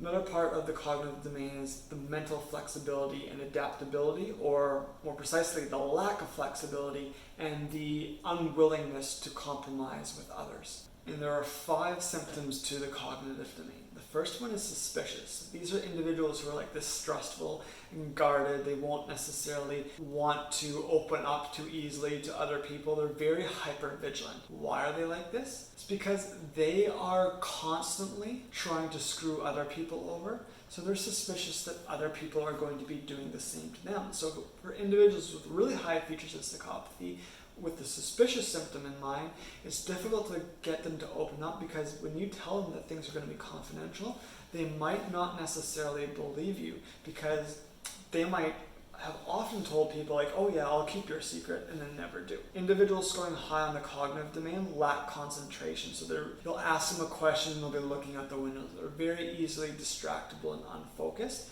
not just in listening to what you are saying, but also in like keeping their own train of thought. Like they can just go off topic and I'll be like, I don't even know where I'm going with this answer. Like I completely forgot what I'm supposed to talk about. 2 similarly sounding symptoms are intolerance and inflexibility. Intolerance, however, is more about others, and inflexibility is more about oneself. So intolerance is about attitudes towards others, being narrow-minded, being bigoted, hypercritical of other people, like constantly criticizing others for even small things. They won't really care about the opinions of these other people. Things like racism and sexism would be common amongst individuals with intolerant attitudes. Also anti-Semitism, or like, especially when we're looking at youth custody where most individuals are white, we can see examples of white supremacy. You can also have intolerant attitudes about specific institutions, like police, but also about like good kids. So like kids who are not engaging in crime are looked at sort of disparagingly. Inflexibility is about like the unwillingness to compromise, really set in stone. Their intolerance might be set in stone, but it can be other things, like not willing to deviate from a course or a plan, disobeying direction from others, not listening to teachers, not following rules, wanting to do things their way. That lack of planfulness includes like individuals who are aimless, they're unsystematic, they're disorganized, don't really have like a specific goal in mind, or their goals are extremely unrealistic. They'll say things like they prefer to live day to day. So they can have like a goal but no plan to achieve that goal, or they just like to fly by the seat of their pants and sort of enjoy the spontaneity aspect of life. And here's a really offensive but clear example of how Justin was intolerant. So he said, "Teachers are condescending, so I don't like them. The education system sucks. Kids at school are arrogant and immature. These people seem to go out of their way to avoid truths and avoid bettering themselves through intelligence. I don't like people who are overly immature and judgmental," which again is kind of ironic since he just mentioned about how he didn't really like everybody and kind of judged everybody. "I don't respect people who are stupid, low functioning, or ignorant. Humankind is a giant parasite. I have no respect for people who do not pursue post-secondary education." If you'll remember, Justin had dropped out of school. He had not really, I think he was at like a grade 8, grade 9 education. So here, he's hypercritical of others, lacks introspection, is unwilling to change his opinion. Like, he says that he values education, but he's not willing to follow rules at school. He doesn't respect other people, doesn't care about teachers, but he also doesn't like people that are judgmental. Yet he's very quick to judge a lot of different people and make decisions like about those people. Like, I don't like school, so I'm just not going to go because other people there are stupid. To further illustrate Justin's intolerance, he said that, "I don't respect my mom because of her lack of motivation and effort.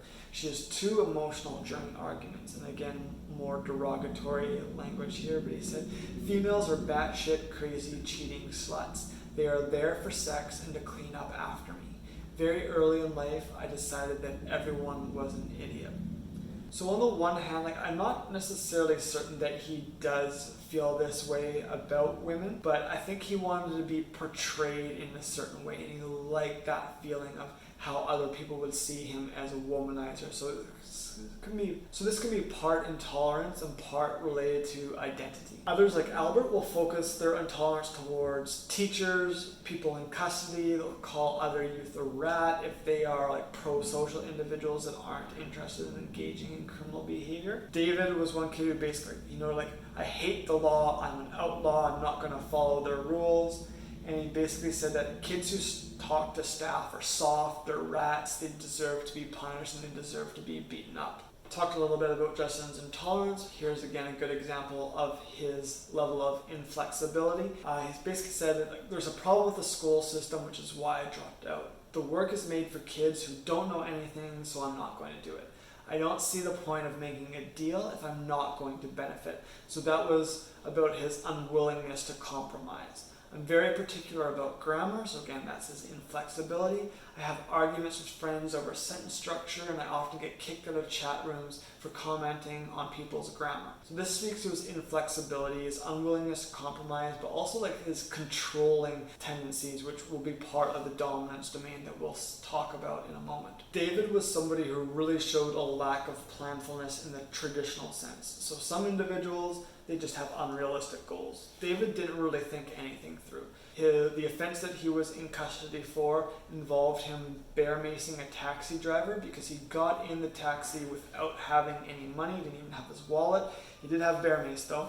He got to where he was going, said, I don't have any money, don't have my wallet, maced the taxi driver and ran away, and kind of bragged about it. He likes the fact that he doesn't think about consequences. This is something that's valued in his life. As I mentioned before, the individual who had superficial plans to go to treatment. So he said that he was going to go to treatment, but then talking with him, he showed no, he wants to actually go hang out with his girlfriend. He's still interested in using crack cocaine.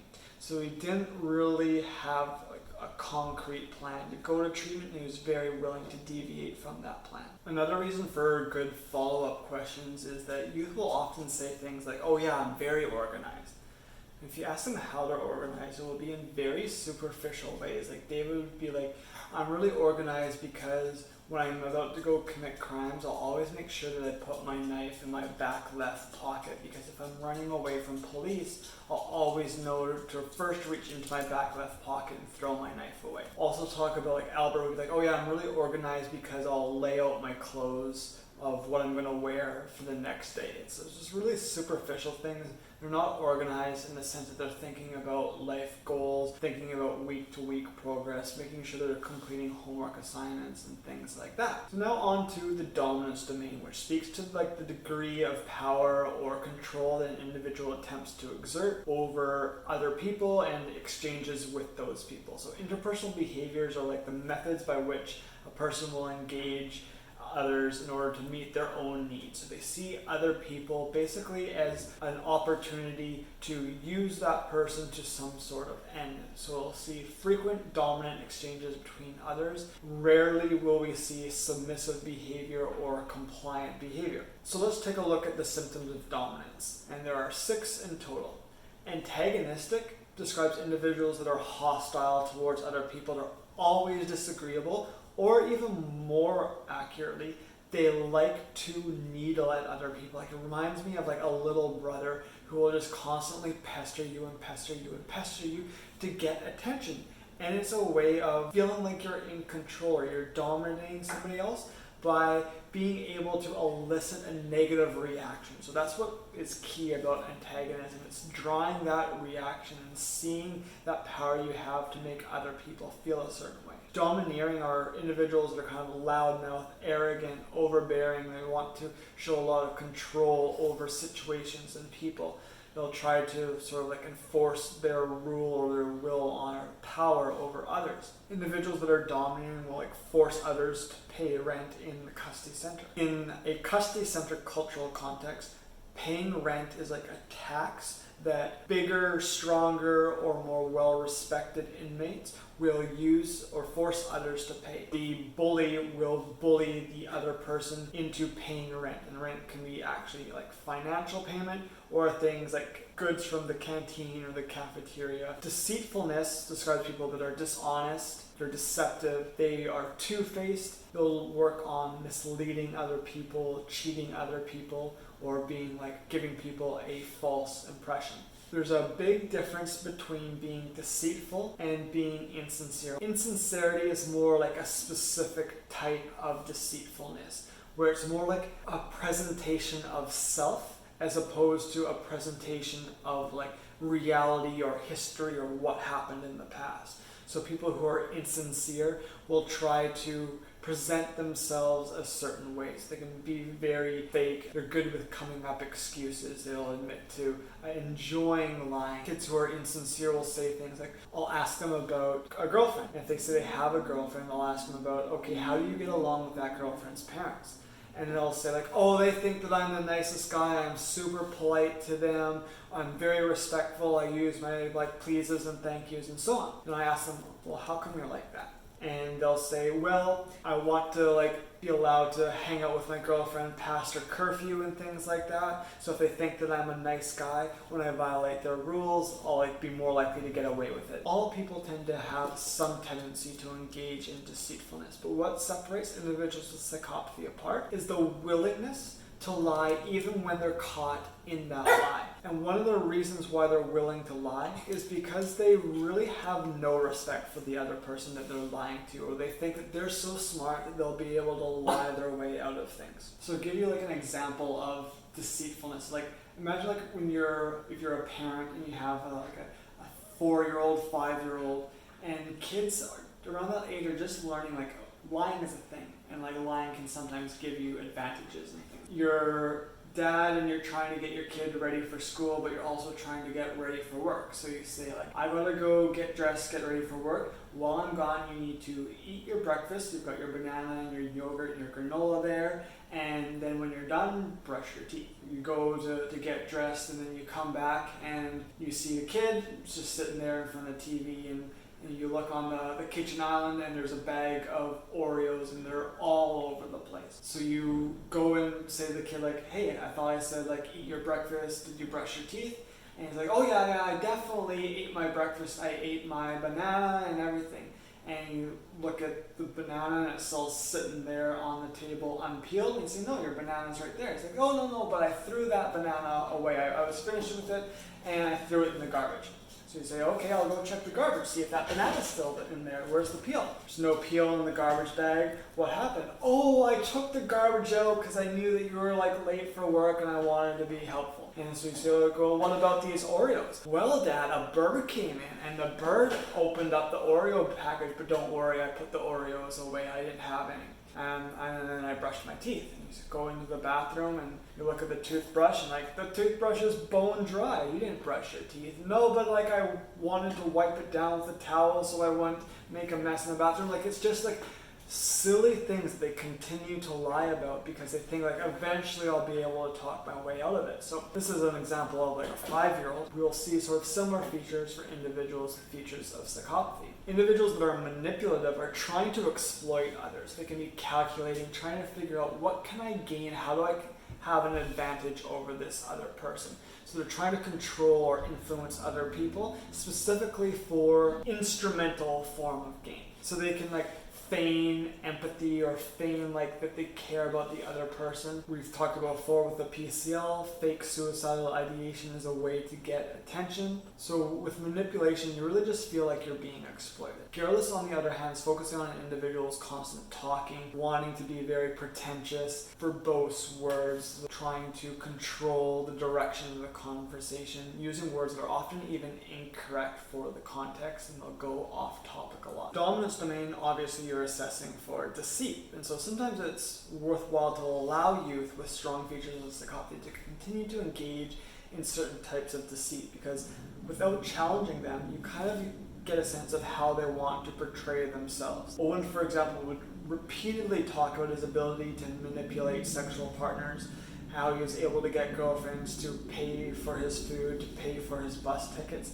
I really didn't get the sense that this was something that actually happened, because when I would ask him about like what sorts of things would you get your girlfriends to do for you, he came up with like odd examples like paying for bus tickets, which seems like a weird thing that you would get other people to pay for. I think it was just something that came off the top of his head. It wasn't actually a real example, but it gives you a sense of the personality that he's trying to portray.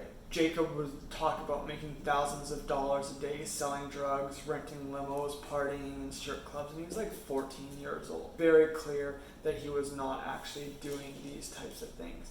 He'd talk about how he had a female friend. He tried to say that his relationship with this female friend, like a platonic relationship, and he wanted to protect this female friend. He would describe how he would put on a bulletproof vest and go to his friend's house and sit at her kitchen table waiting for her boyfriend to show up, and he would put a gun on the table with it pointing in the direction of where the boyfriend would walk in, and he would use that as a way to intimidate the boyfriend into treating his friend the right way. And again, something that I didn't really believe. It seemed like an unbelievable story, but maybe something that he really wanted others to think or see him as this type of tough guy that cared about the well-being of women, which definitely was not the case, because he would show real clear examples of negative attitudes towards women. His father was a white supremacist. He had these ideas as well. When I did the interview with Jacob, we were doing 2 interviewers at a time. So it was me and a colleague of mine who's a woman. And she was actually not just my colleague, she was basically my boss at the time. We were doing some training. She was the one doing the interview. So like we'd have like a lead interviewer, and like I would come up with follow-up questions or things to add after my colleague was done. And she would ask the individual the question, and then he would, instead of answering her, he would look at me and answer the question to me, basically showing that he didn't have respect for her. Imagine that you are me, and then my colleague Lauren is just off the screen here. I'm the kid being interviewed, Lauren's talking to me, and then I would answer and I would look right into the camera, or look right at you instead of looking at Lauren and answering her. I don't think that he actually had this sort of desire to see his girls that were friends protected. Owen was extremely antagonistic, so when describing this conflict with others, he said that when my mom criticizes me, I just call her fat, I'm not going to cry about it. Most people think that I'm an asshole, and kind of like endorse and like that image. I like to bully in a roundabout way, is what he said. I like to push people's buttons to try and get them to react, get them angry. So like, this made my job so easy to assess antagonism, because he's just basically describing word for word exactly what it is that I'm looking for. Another symptom again is that garrulousness, and Owen would talk about how he preferred to interact with people over the internet rather than in person, because he had time to think of, in his words, extravagant words, and enjoyed the idea of having to explain to others the meaning of a word. He didn't have like a really expansive vocabulary, but he liked talking over chat rooms or internet forums because he could like look up words that he wanted to use, and then that was his way of having control over other people that wouldn't necessarily understand the word, and then he could explain the word and then kind of talk down to them. But I think like my favorite example of antagonism during an interview was when I was talking to Justin, and he dropped some reference to Mark Twain, and then he was waiting to do this. This was all part of like a little act. It wasn't some like natural part of the conversation. He dropped this Mark Twain reference, and then like if my hat is my hand during the interview, he like reached across the table and almost put his hand over top of my hand and looked me in the eye with like this very patronizing tone. He's like, "I'm sorry, that's probably too esoteric a reference for you to understand." So patronizing, so condescending, so like phony sympathy. Really, he just enjoyed the idea of showing me that I know that you're doing your PhD or whatever, but I know about Mark Twain. You didn't ask me anything about Mark Twain, but because I know about Mark Twain, it's going to allow me to have that power over you. He would talk about like Cartesian mapping, like cartography, and like how the Mayans developed. Like he would just pick random topics that are relatively obscure and like to bring them up in conversation to feel like he was on the inside, like he knew something that I definitely did not know. And later in the interview, Justin basically like acknowledged that he liked to be manipulative. So he said, "I like to be condescending as a way of being manipulative. I am underhanded and calculating." And again, we don't show them the symptoms of the CAP. We don't tell them like we're rating you for psychopathy. We talk about how we want to look at their personality. I really should have said this at the beginning. Here's something that's really important to understand about our interview.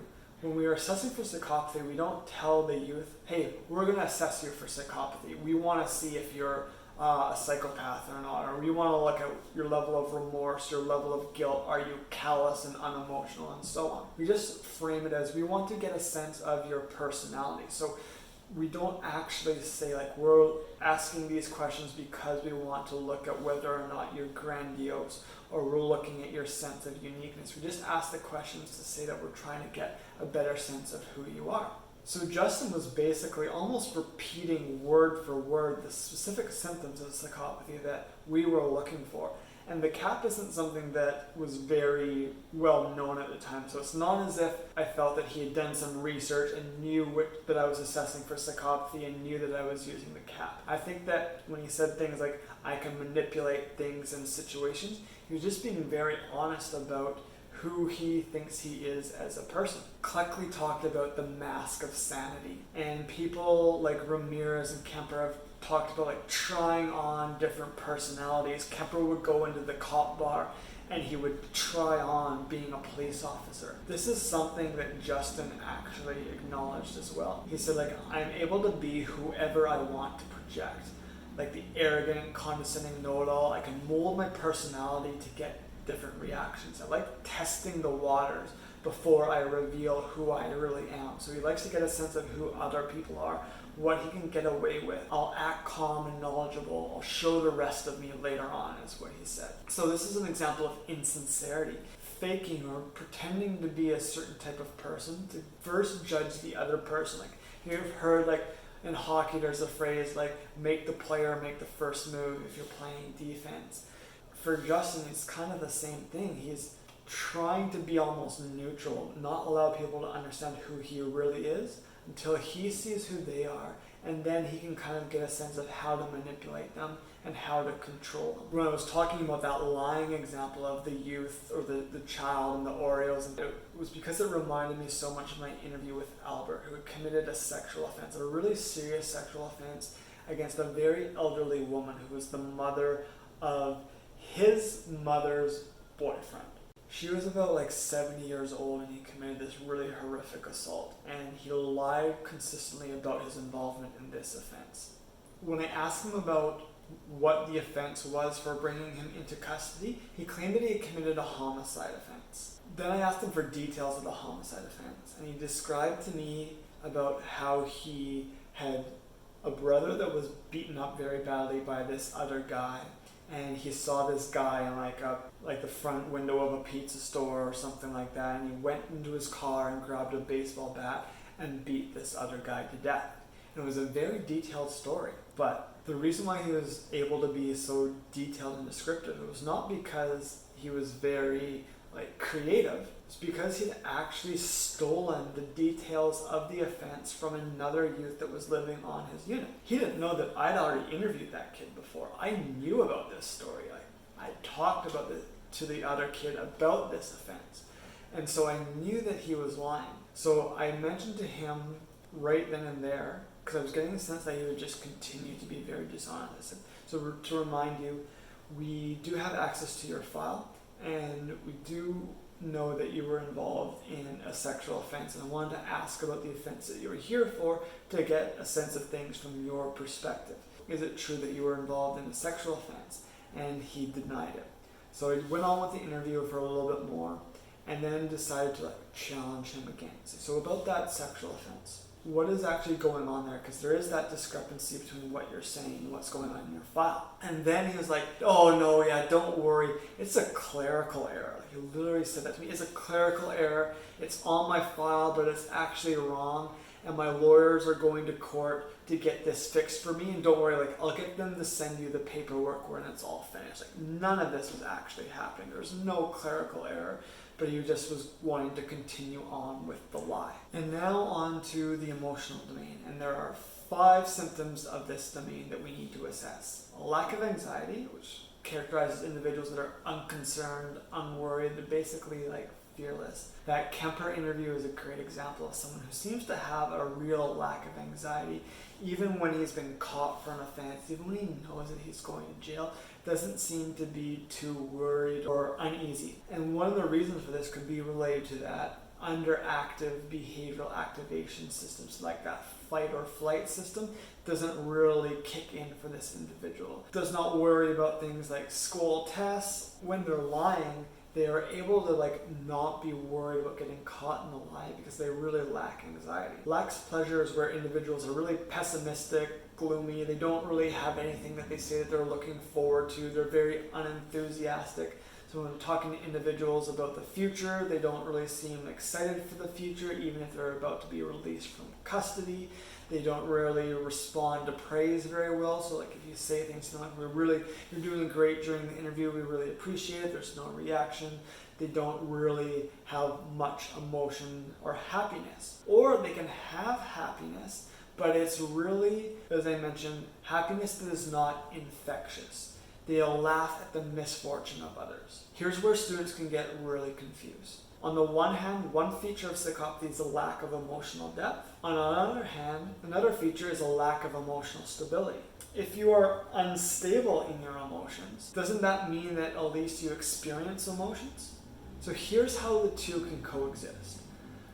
A lack of emotional stability is really moving up and down in a very superficial way. So these high and low emotions are very superficial. There's not a lot of depth to them. So they can be indifferent, basically overall inexpressive, but at times they can also switch off or switch on and become very angry or irritated. So if they lack emotional depth, they'll generally be indifferent, not caring about things, not experiencing strong feelings of emotion. But that doesn't mean they will never have any emotion. They will switch on and off quite quickly, so they can be very temperamental and moody. They will lack consistency of emotion, so they can move up and down without much warning. File can indicate that they'll use a language like fly off the handle, or they'll have temper tantrums quite easily. They can be very easily annoyed and irritated. These are examples of a lack of emotional stability. Whereas a lack of emotional depth is when they have very monotone speech, they have difficulty describing their emotions. So they might say that they feel emotions, but they don't actually have the ability to describe how those emotions feel to them. Lack of remorse, very straightforward. They just tend to be unapologetic for their behavior. They don't feel bad for behavior that's harmed others. They don't really have that sense of guilt or shame. They might apologize. They'll apologize only to get out of trouble or to avoid being seen as a bad person. For example, in court, they might apologize because they think that it will result in a reduced sentence. But if you probe further, you can get the sense that they only feel bad because they got caught, or they only apologize because they wanted to get out of trouble. Owen's lack of remorse was quite clear when talking about his offense. He basically said, I haven't done a lot that requires me to be sorry for. Even though he can't actually say the offense that he committed because it was so specific that it can reveal their identities, but it was a really horrific offense. He suggested that he regrets the offense, but then when probed further, he basically said, I don't know, I largely regret it for myself. So he felt bad that he got caught and he was being put in custody. And then he said he felt bad for his family, but really the reason why he felt bad for his family was because of how they saw him. He basically said this offense sucks because the last thing I need to be is to be depicted as a bad person. So he's feeling bad about the offense, not for the harm that caused the family, caused the victim, but the harm that was brought to him by like the public knowing about his crime, about how the justice system had responded to him. And I would say that this is fairly common for individuals with strong features of psychopathy. They almost always will indicate that they regret the offense, but usually it's because they regret the offense because of the circumstances that it has placed them in. They don't really feel bad about the victim. David, for example, noted that he regretted his assault on that taxi driver, but when asked which aspect of the crime he regretted, he said that it was because he got charged with it. It wasn't something I wanted to happen, but it had to happen. So again, kind of like pulling away the blame, not thinking about how the taxi driver might have been injured, might have had to take time off of work. These weren't really considerations that David had. When we think about emotions, we think about empathy. And there are two types of empathy, emotional empathy and cognitive empathy. And Justin definitely had cognitive empathy. He understood that this was an emotion that people were supposed to feel. He just didn't really feel it himself. So he lacked the emotional aspect of empathy. And so it appeared like he really could only understand like emotion in an objective sense. He said that I could have felt remorse for the victim, but doing so would accomplish nothing because the action had already been carried out. Expressions of remorse would be patronizing. And I think like he was right about that. It would be patronizing because he doesn't actually feel remorse. He knew that it was something he was supposed to say, but he wasn't interested in actually saying it. I think this demonstrates that Justin could not really feel remorse, but he knew when remorse was appropriate. He just didn't really care to show it. Remember that Jacob was the individual that was pointing the gun to, or claimed that he was pointing a gun towards his friend's boyfriend to kind of intimidate him into treating his friend well. He would be the type of person that would not really have that infectious pleasure.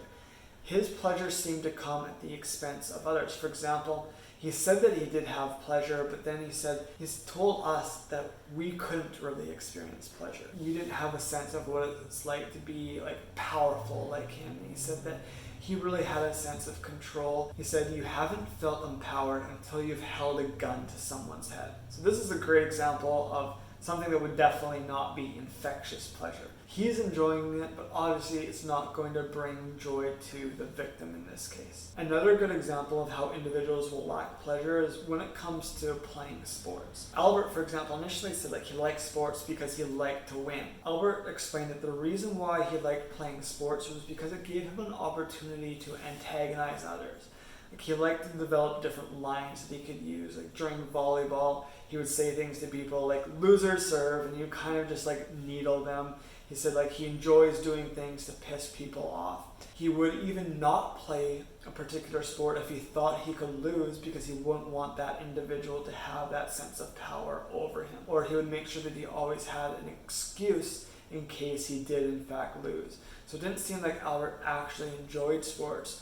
Rather, it was more like sports gave him an opportunity to have a feeling of control over others or to antagonize others. The sixth and final domain of the CAP is the self domain, which has 7 symptoms that focus on how an individual sees themselves. Basically, do they want to be self-centered, self-aggrandizing? How do they want other people to see them? Do they think that they're deserving of special privileges, and so on?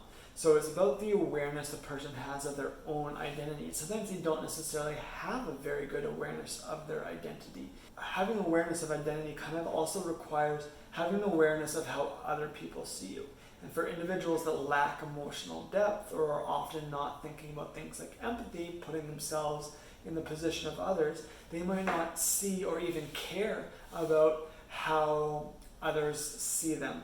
They just might want the attention, want to be known as great, but ultimately when it comes to particular individuals, they don't really care about them. We'll take a look now at each of these 7 symptoms. Self-centeredness and self-aggrandizing sound a little bit similar, but the key difference is that self-centeredness is where you want all of the attention to be about me. So you want everybody, you, everybody focus on me. The attention has to be on me. Self-aggrandizing is more about letting people know how great you are. So it's self-promoting, being patronizing towards others, making sure everybody knows how great you are and how great you believe that you are. Self-aggrandizing is about how important you think you are, being conceited or condescending towards other people, whereas self-centeredness is concerned only with yourself, not worrying about how other people think or feel, just wanting the conversation to always be about you. That's why it can be a little bit easier to interview kids with features of psychopathy, because they want to talk about themselves. In a natural conversation, there would be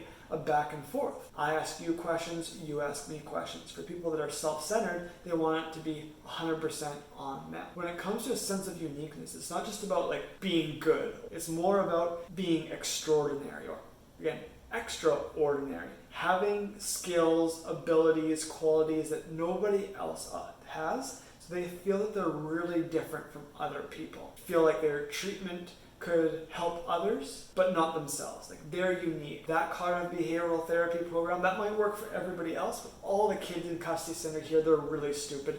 I'm different. I'm unique. I have a different background.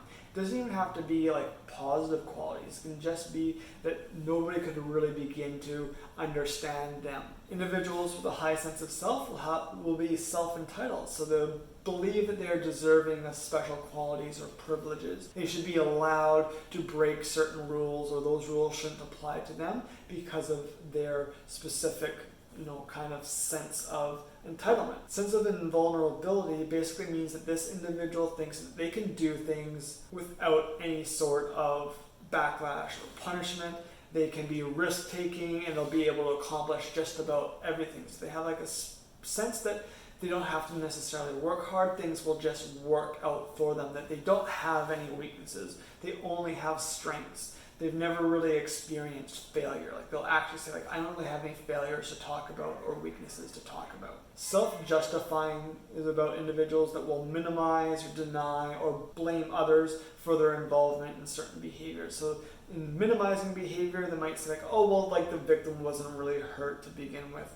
They deny it, it's basically like lying. Or blaming would be like, well, the victim precipitated. They did something and they got what was coming to them. For these individuals, they have a belief that they are sort of free from blame, that their actions were right or justified in some way, so they're not really responsible for their behaviors. They might blame the victim or minimize their drug use. Unstable self-concept is where they won't have a very clear identity of who they actually are.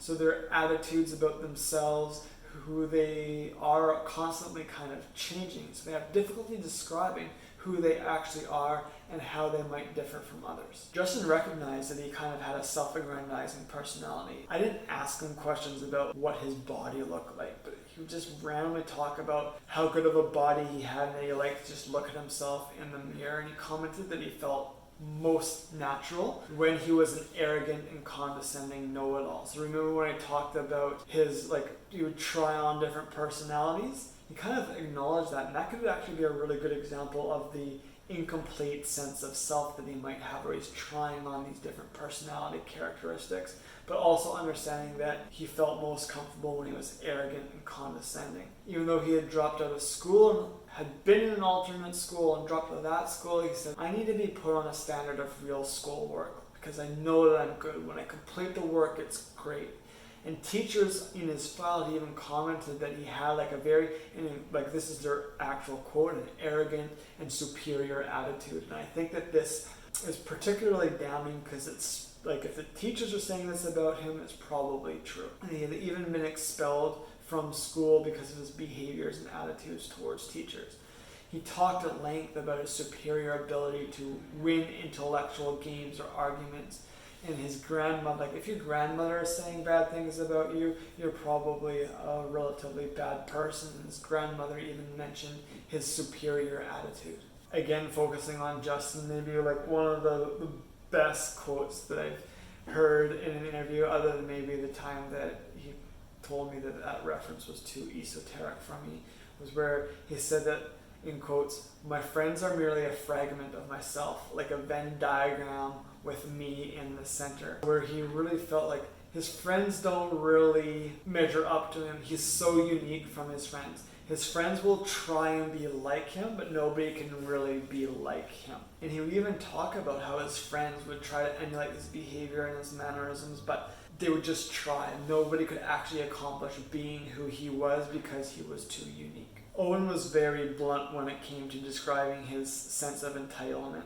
And so often kids can be having a sense of entitlement in custody and wanting special privileges, but mostly it's because they're like bored out of their mind and they just want to break rules, or they want to be able to leave the room more often or go do things outside of the custody center and so on. So Owen said, hell yeah, I deserve to be treated differently. I deserve to be treated differently because of my abilities. I'm on a different intellectual level than most people. People might not understand me unless they can look up the words that I use. And remember, that goes back to his behavior on internet forums where he would basically look up words himself and then show them or use them in sentences with other people to try and get them confused.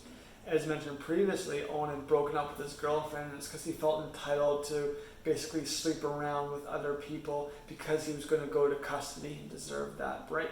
Albert was kind of similar to Justin. He wasn't able to articulate his sense of self with that Venn diagram, but he did talk about how his peers always looked up to him and tried to mimic his personality. And when I asked for examples, he'd say things like, oh yeah, they would always try to copy how I sit, but they could never really copy how I sit. And again, it's that example of like really like sense of uniqueness, but combined with like lying, where I asked him to give examples of how peers would try to mimic his personality, and he gives me this really odd one of like his peers copying how he sits. And I think that's, again, like we see that intersection of different symptoms at once.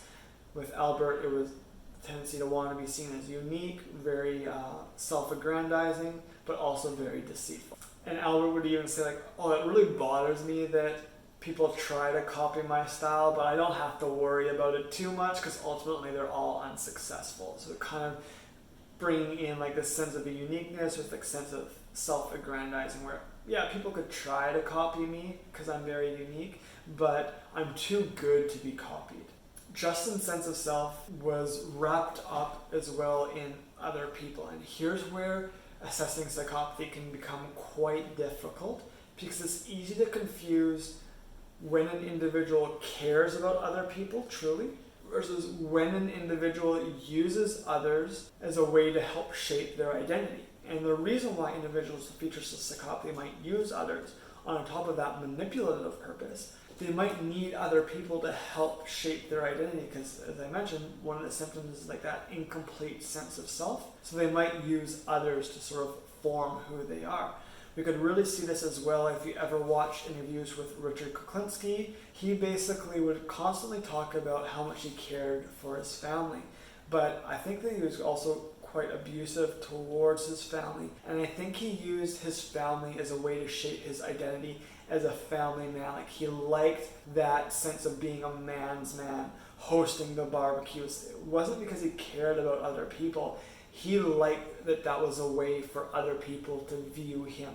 It was a way to create kind of, again, one of those masks that people will see that can confuse or trick them into thinking that he's actually a good family man. Justin, for example, described to me about how he really cared about his girlfriend and gave one example of an incident where she almost got hit by a car and he was really worried about her and what would have happened to her. He only worried about her because of what that might mean for their relationship. Justin saw his girlfriend like a trophy. Justin saw his girlfriend the way you might see your car. If you've got your car parked in the parking lot of a mall and then you go shopping and you come back and you see somebody scratched up your car, you might feel bad, you might be upset, but you're not upset for the car. You're upset for yourself. You really like that car and maybe like you're a car enthusiast, so it's part of your identity. You don't actually care about the car, and that's okay because the car's not a person. It doesn't have feelings or emotion. But for Justin, he was treating his girlfriend like a car. He cared about his girlfriend getting hurt, not because of what would happen to her, but would that change how she looked? And would that change how people saw him and his type of identity? These individuals see their relationships as trophies. They help reflect to other people who they are. They make them feel more unique, better about themselves, because it helps establish their identity. So if you have any questions from today's lecture, please reach out to me. I'll make sure that I pay attention to tutorial discussions. Usually when I do this in person, we can have a lot of back and forth about the symptoms that I'm seeing, help students understand why they're different. So please, if you have any questions, definitely reach out and